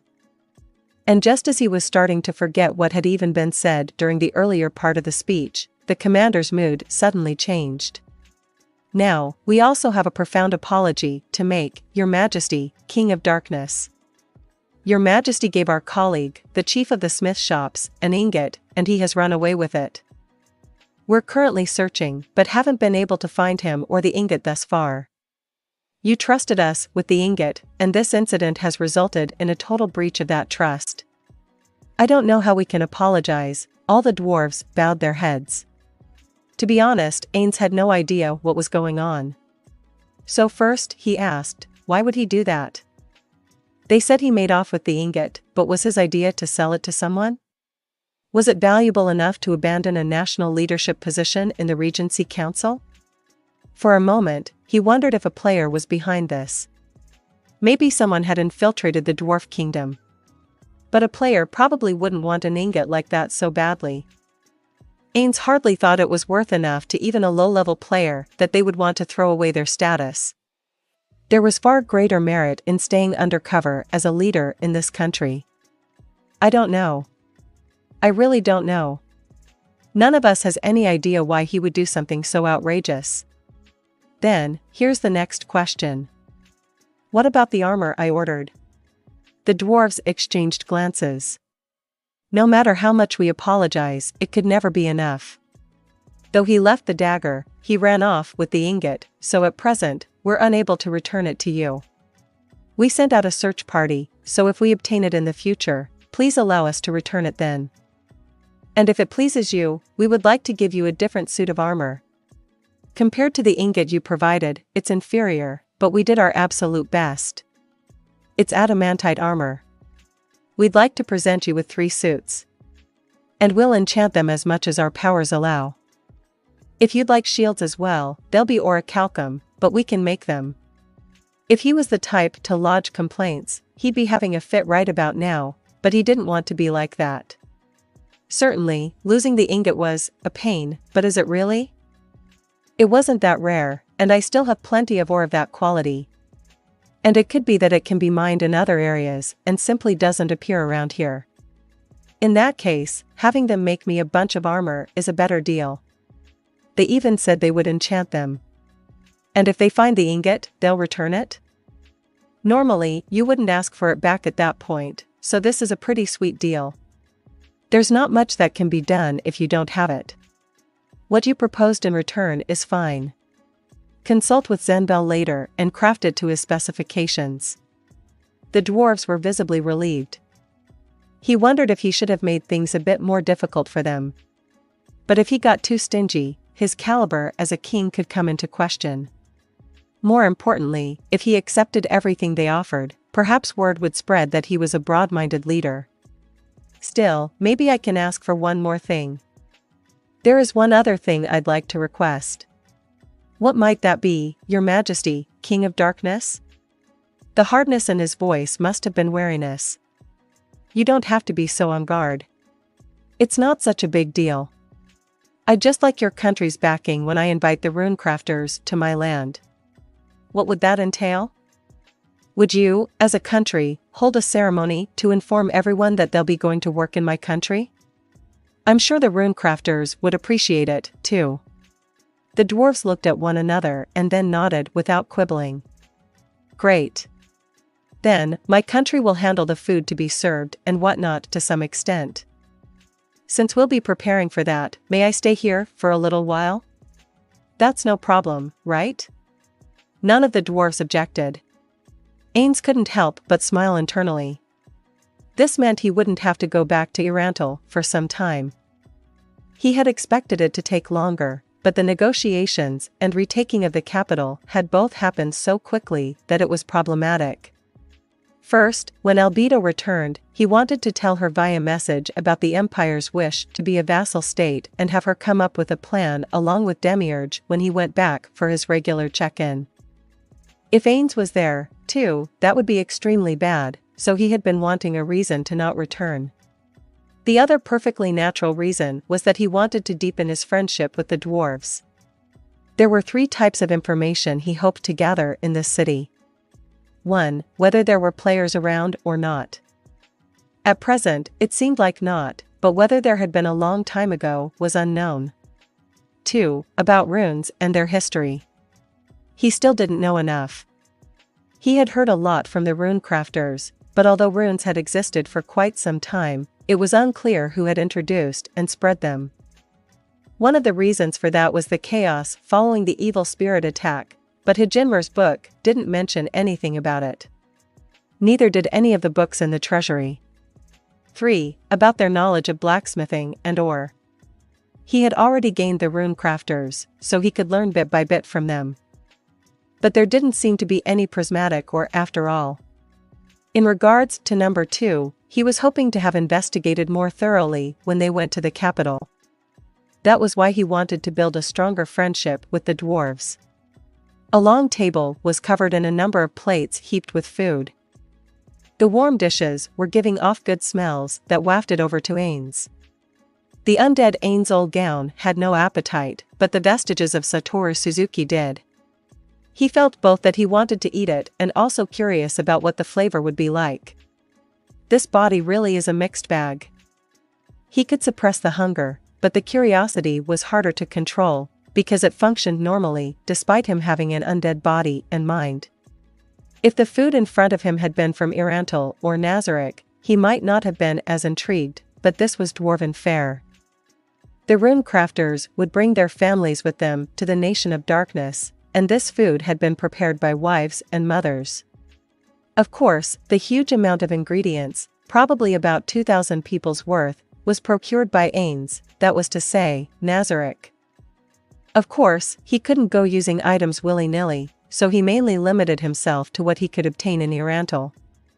The meat was sourced from the dragons of these mountains, and the drinks he had the merchants remaining in Irantal gather from the kingdom and the empire. There was already so much food, but even now, the women were bringing out more freshly made dishes. Dwarven men and women didn't look very different from each other. The biggest difference was the beards. The men's were long and sometimes braided, while the women hardly grew any. That said, they grew about as much as a human man, although they seemed to prefer shaving the upper lip. I have no idea what they see in a look like that, but I guess that's how culture works. The Nation of Darkness will gather people from diverse races. I won't be successful if I get hung up on something so minor. Ainz turned away from the group of women, who were still bringing out food. He looked past the group of dwarves, over their heads, to the dais behind them. Some of the rune crafters were lined up there with the Regency Council. Then one of the Regency Council members began to announce how the rune crafters would be going to the Nation of Darkness. And we're off. Yep. The one who responded was Gondo, next to Ainz. You're okay not being one of the representatives up there? Give me a break, Your Majesty. I'm practically useless as a rune crafter. It would be embarrassing to be a representative like that. But what about you? I'd like a break, too. And the rune crafters are the focus right now. I'm not that great as a spokesperson. Ainz and Gondo turned to each other and quietly chuckled. Of course, Ainz's true feeling was that he had absolutely no interest in standing up on stage and giving an address. His comments just then were made up, with no small effort, on the spot. Still, Gondo's face grew serious. We can't possibly thank you enough. For what? For this farewell party. Look at all the people in charge. Ainz looked back to the group on the dais. They were still talking. Apart from that, he didn't notice anything in particular. But if Gondo made a comment like that, there had to be something Ainz was supposed to recognize or otherwise risk looking like he couldn't read the atmosphere. I see, he decided to go with a vague reply to throw him off. It's just as you thought, Your Majesty. Everyone's eyes looked different now. It does seem that way, he replied, but he didn't really get it. But how come? Gondo looked amused. We're happy to get envious looks like we used to. Thanks to this ceremony, with all the tasty food made with ingredients we've never seen before and the large varieties of drink on hand, everyone understands that the runecrafters didn't sell out to the Nation of Darkness, but were invited. I really do expect a lot out of you guys. I know. I said this before, but I'll definitely make up for all the kindness you've shown me, Your Majesty.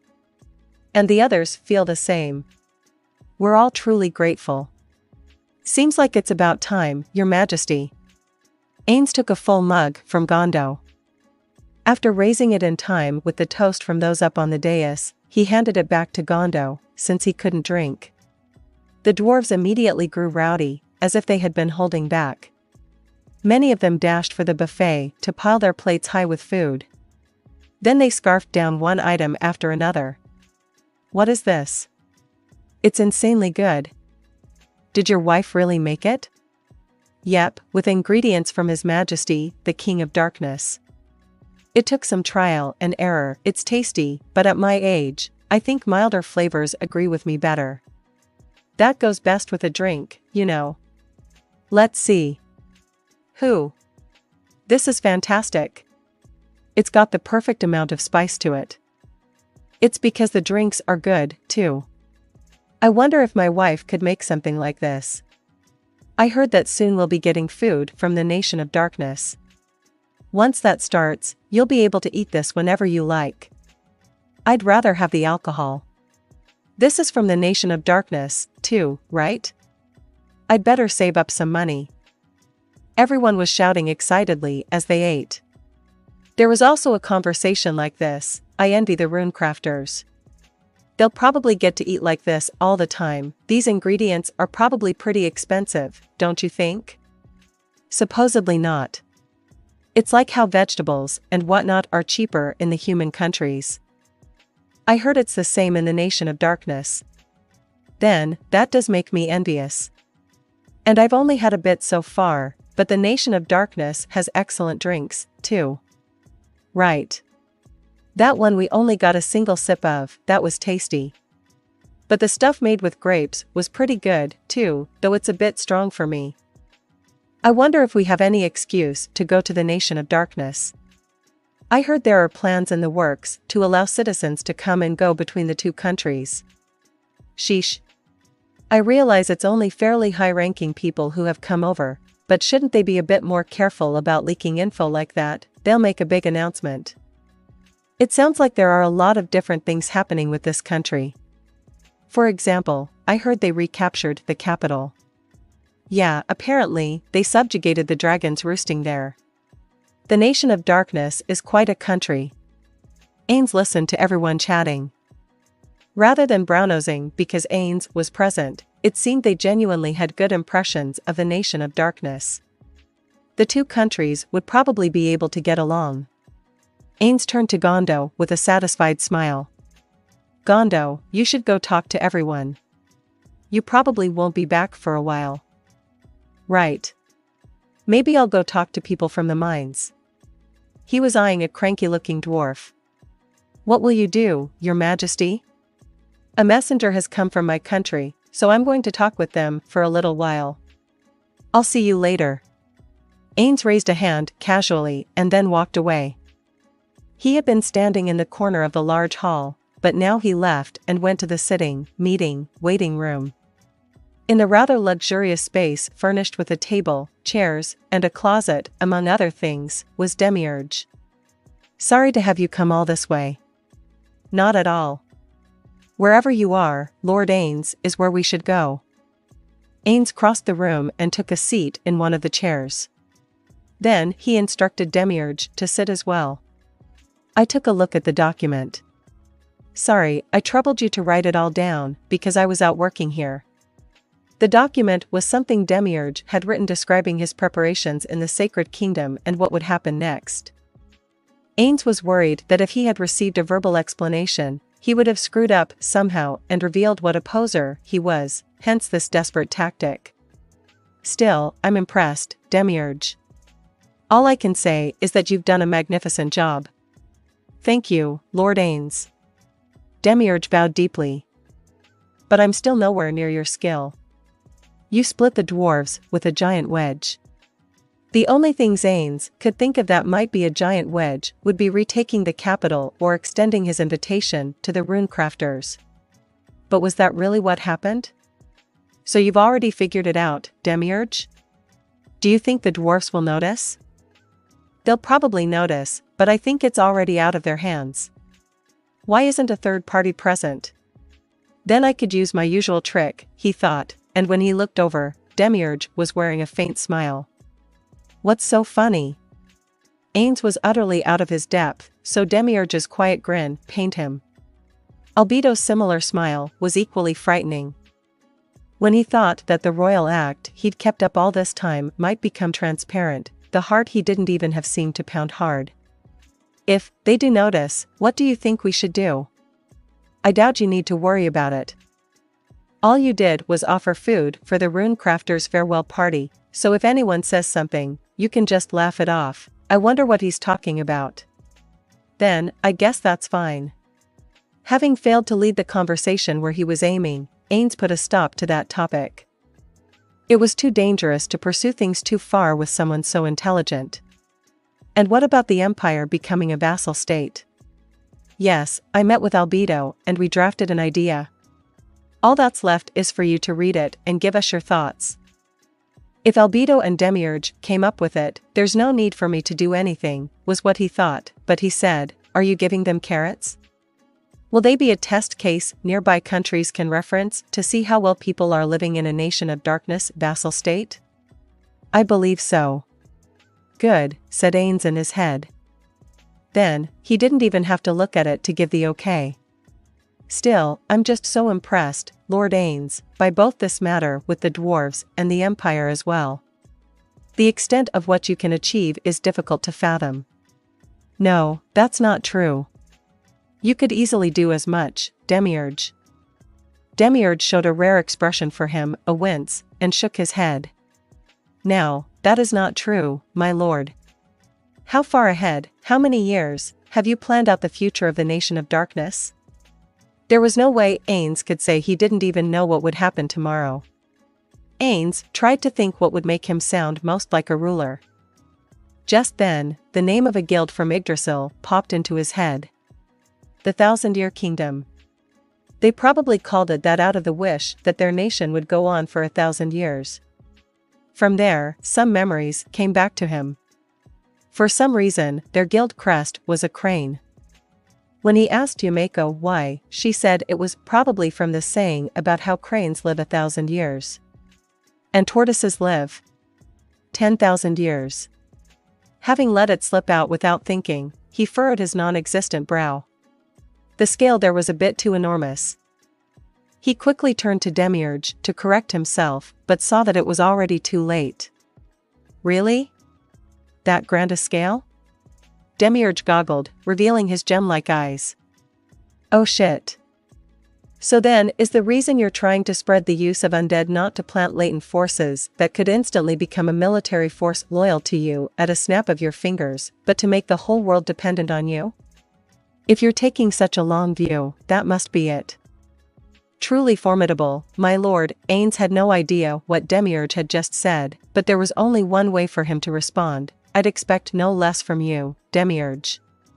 You've seen through all my aims. But wasn't that attitude what had been causing him issues? So instead, I hadn't thought that far, Demiurge, is that it? I see. I'll lock that away where it'll be safe. Demiurge's quiet grin made Ainz break out in a mental cold sweat. What? Is what it? I have a bad feeling that I just plunged into an even riskier situation. But he didn't know how to deal with it, so all he could do was force a smile. I'm counting on you, Demiurge.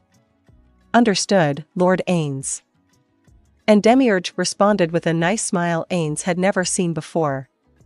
He felt like he wanted to cry, but he put some energy into his voice, which was threatening to tremble, and asked, So, Demiurge, regarding the documents you gave me, what times are you considering?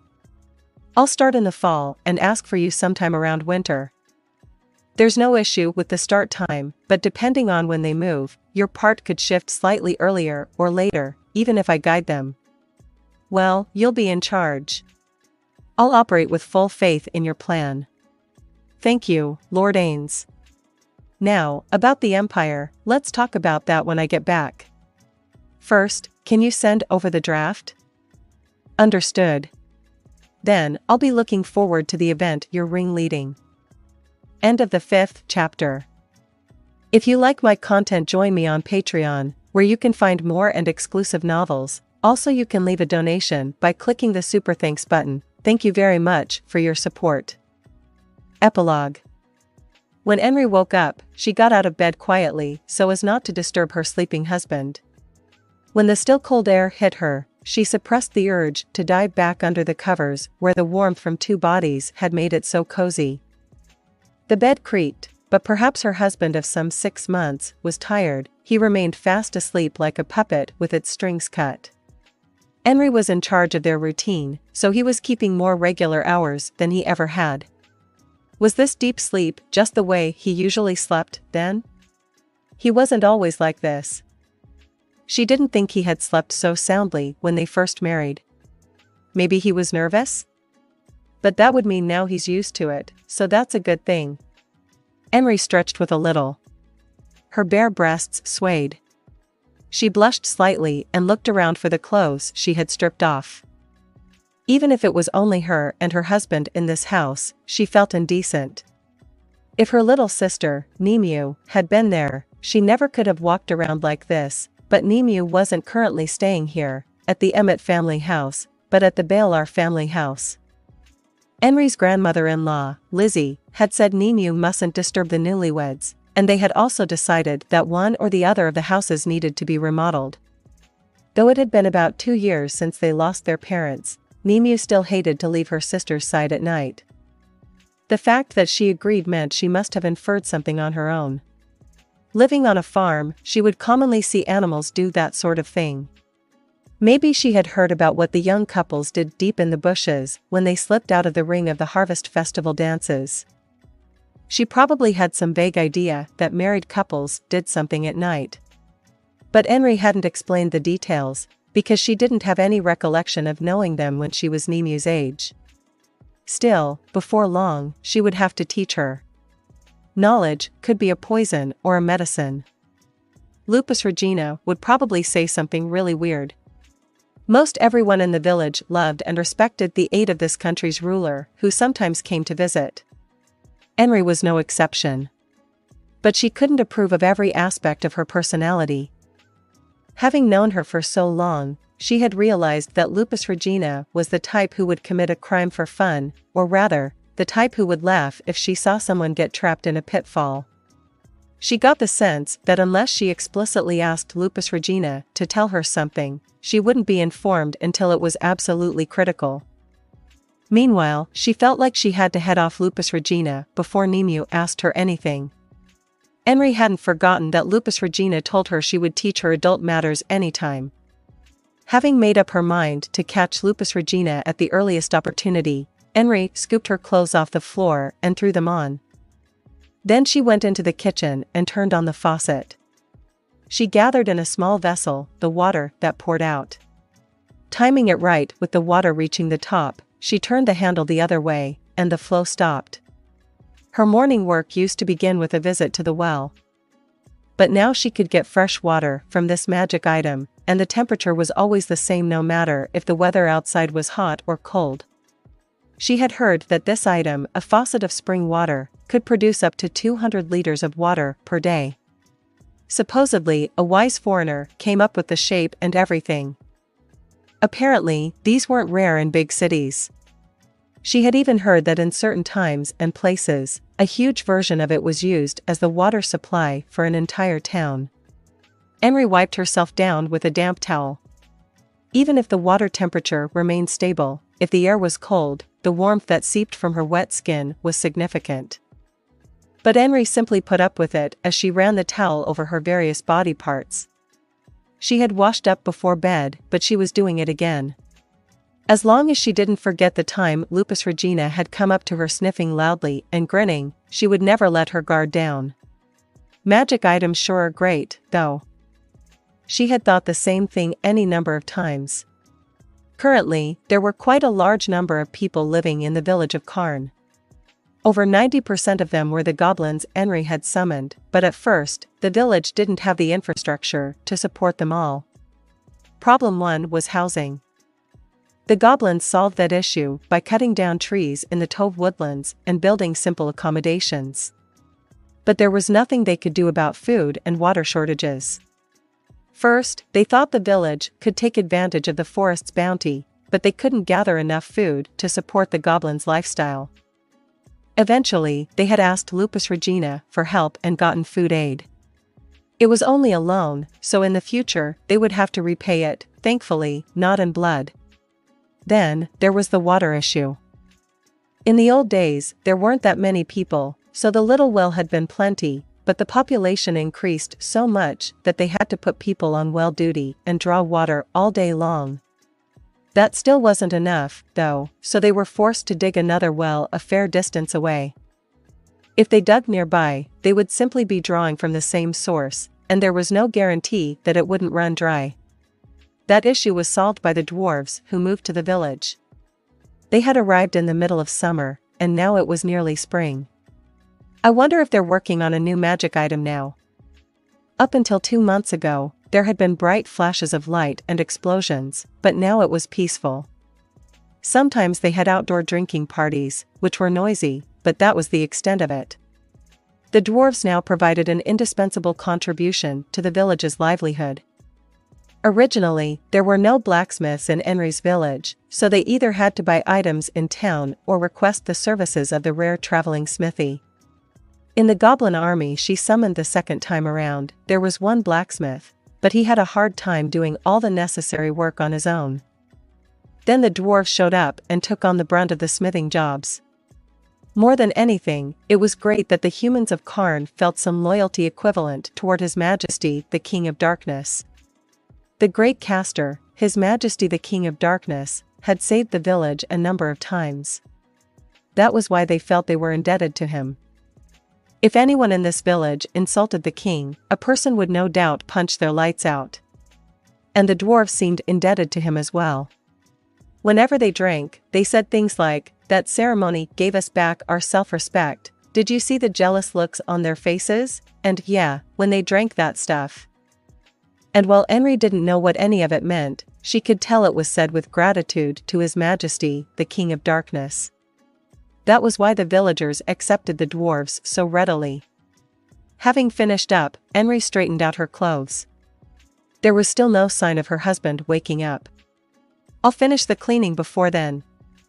Her husband had been working to develop potions with his grandmother, but since there were so many more people now, she had him focus on stockpiling medicines. Not only that, but he helped out with Ainz's duties as head woman. He was working very hard for the village. I have to do my best for him, too. When she went outside, the familiar scene of Karn, albeit more developed than before, came into view.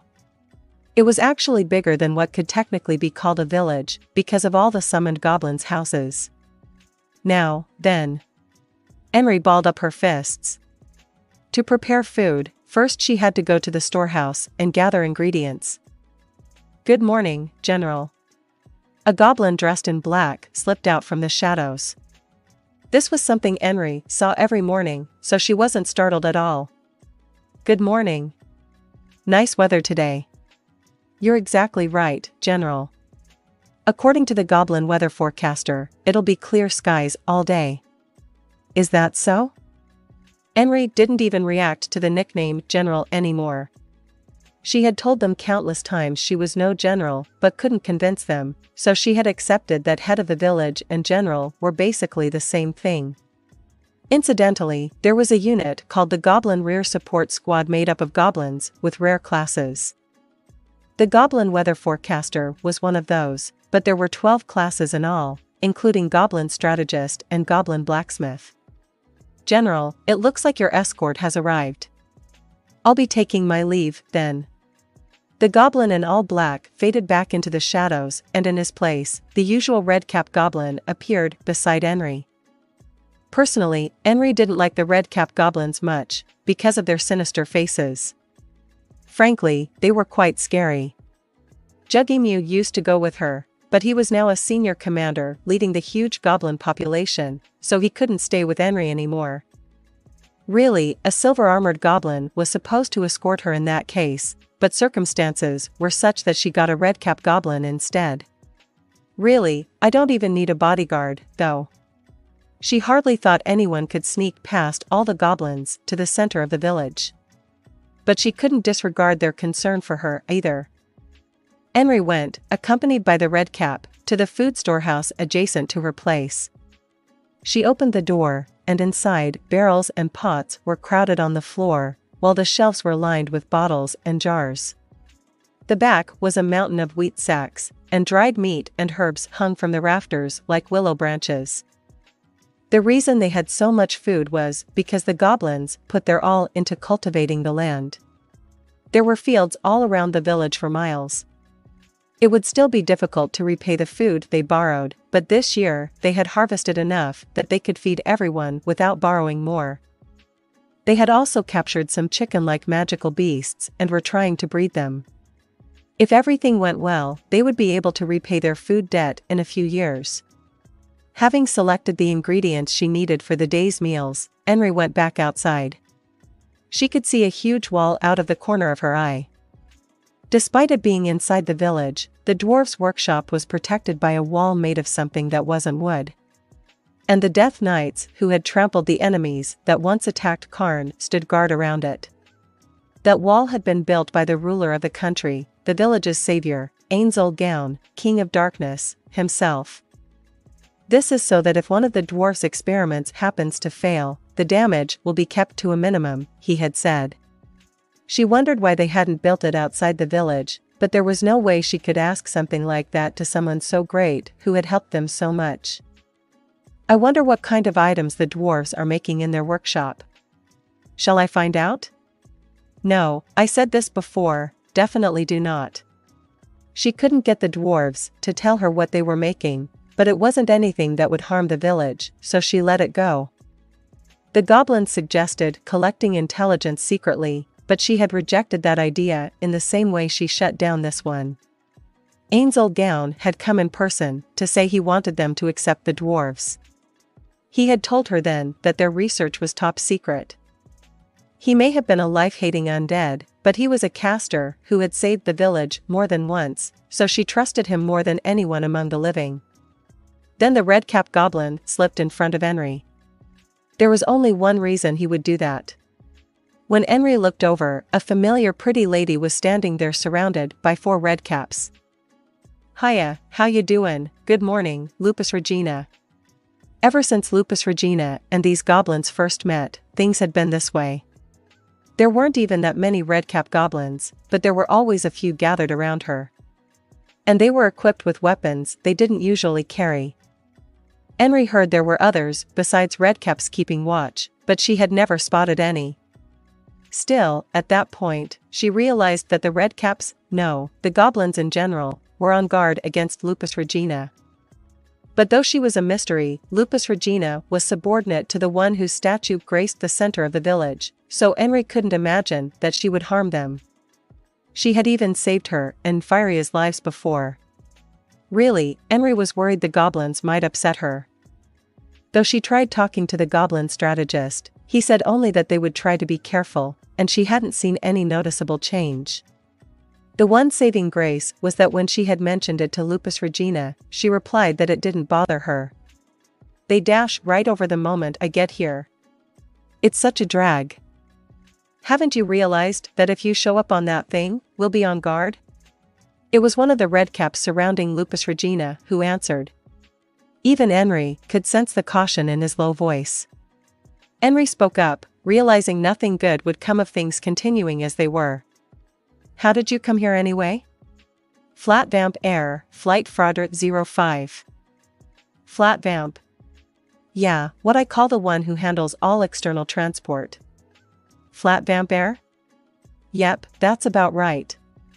If you ever meet her, you can tell her that's what I said. In fact, definitely tell her it was me.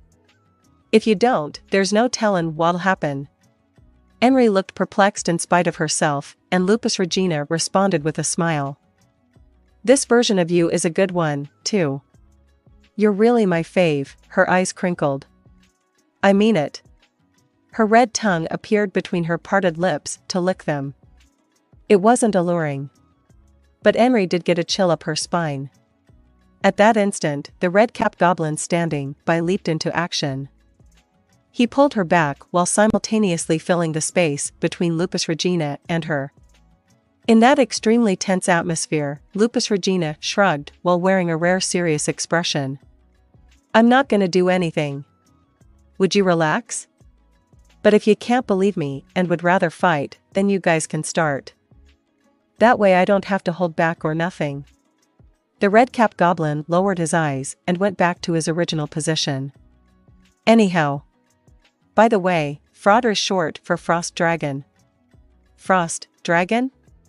By dragon, do you mean like those legendary monsters? Wow. Is that dragon one of Lord Gown's subordinates, too? Yup. In the Nation of Darkness, dragons do all sorts of air transport. That's amazing. Henry's eyes sparkled. She knew about dragons from legends. It had to be impossible for any old caster to tame one of them. Lord Gown really is fantastic. That's true. Lupus Regina seemed troubled. A dragon like that. I or someone. Well, whatever. Henry wanted to ask more, but if Lupus Regina was satisfied, it was fine. Probably. So is there something you need today? Oh right. Well, I might not be able to come for a while. I just came to tell y'all to be careful. Henry had known Lupus Regina for over a year, but this was the first time she had ever said anything like this. What happened? Well, maybe I can tell you, N. It appears that Lord Ainz lost a fight and died. Henry mulled over what she had just been told and then finally comprehended. So she reacted in the obvious way. What? End of epilogue. End of the 11th volume.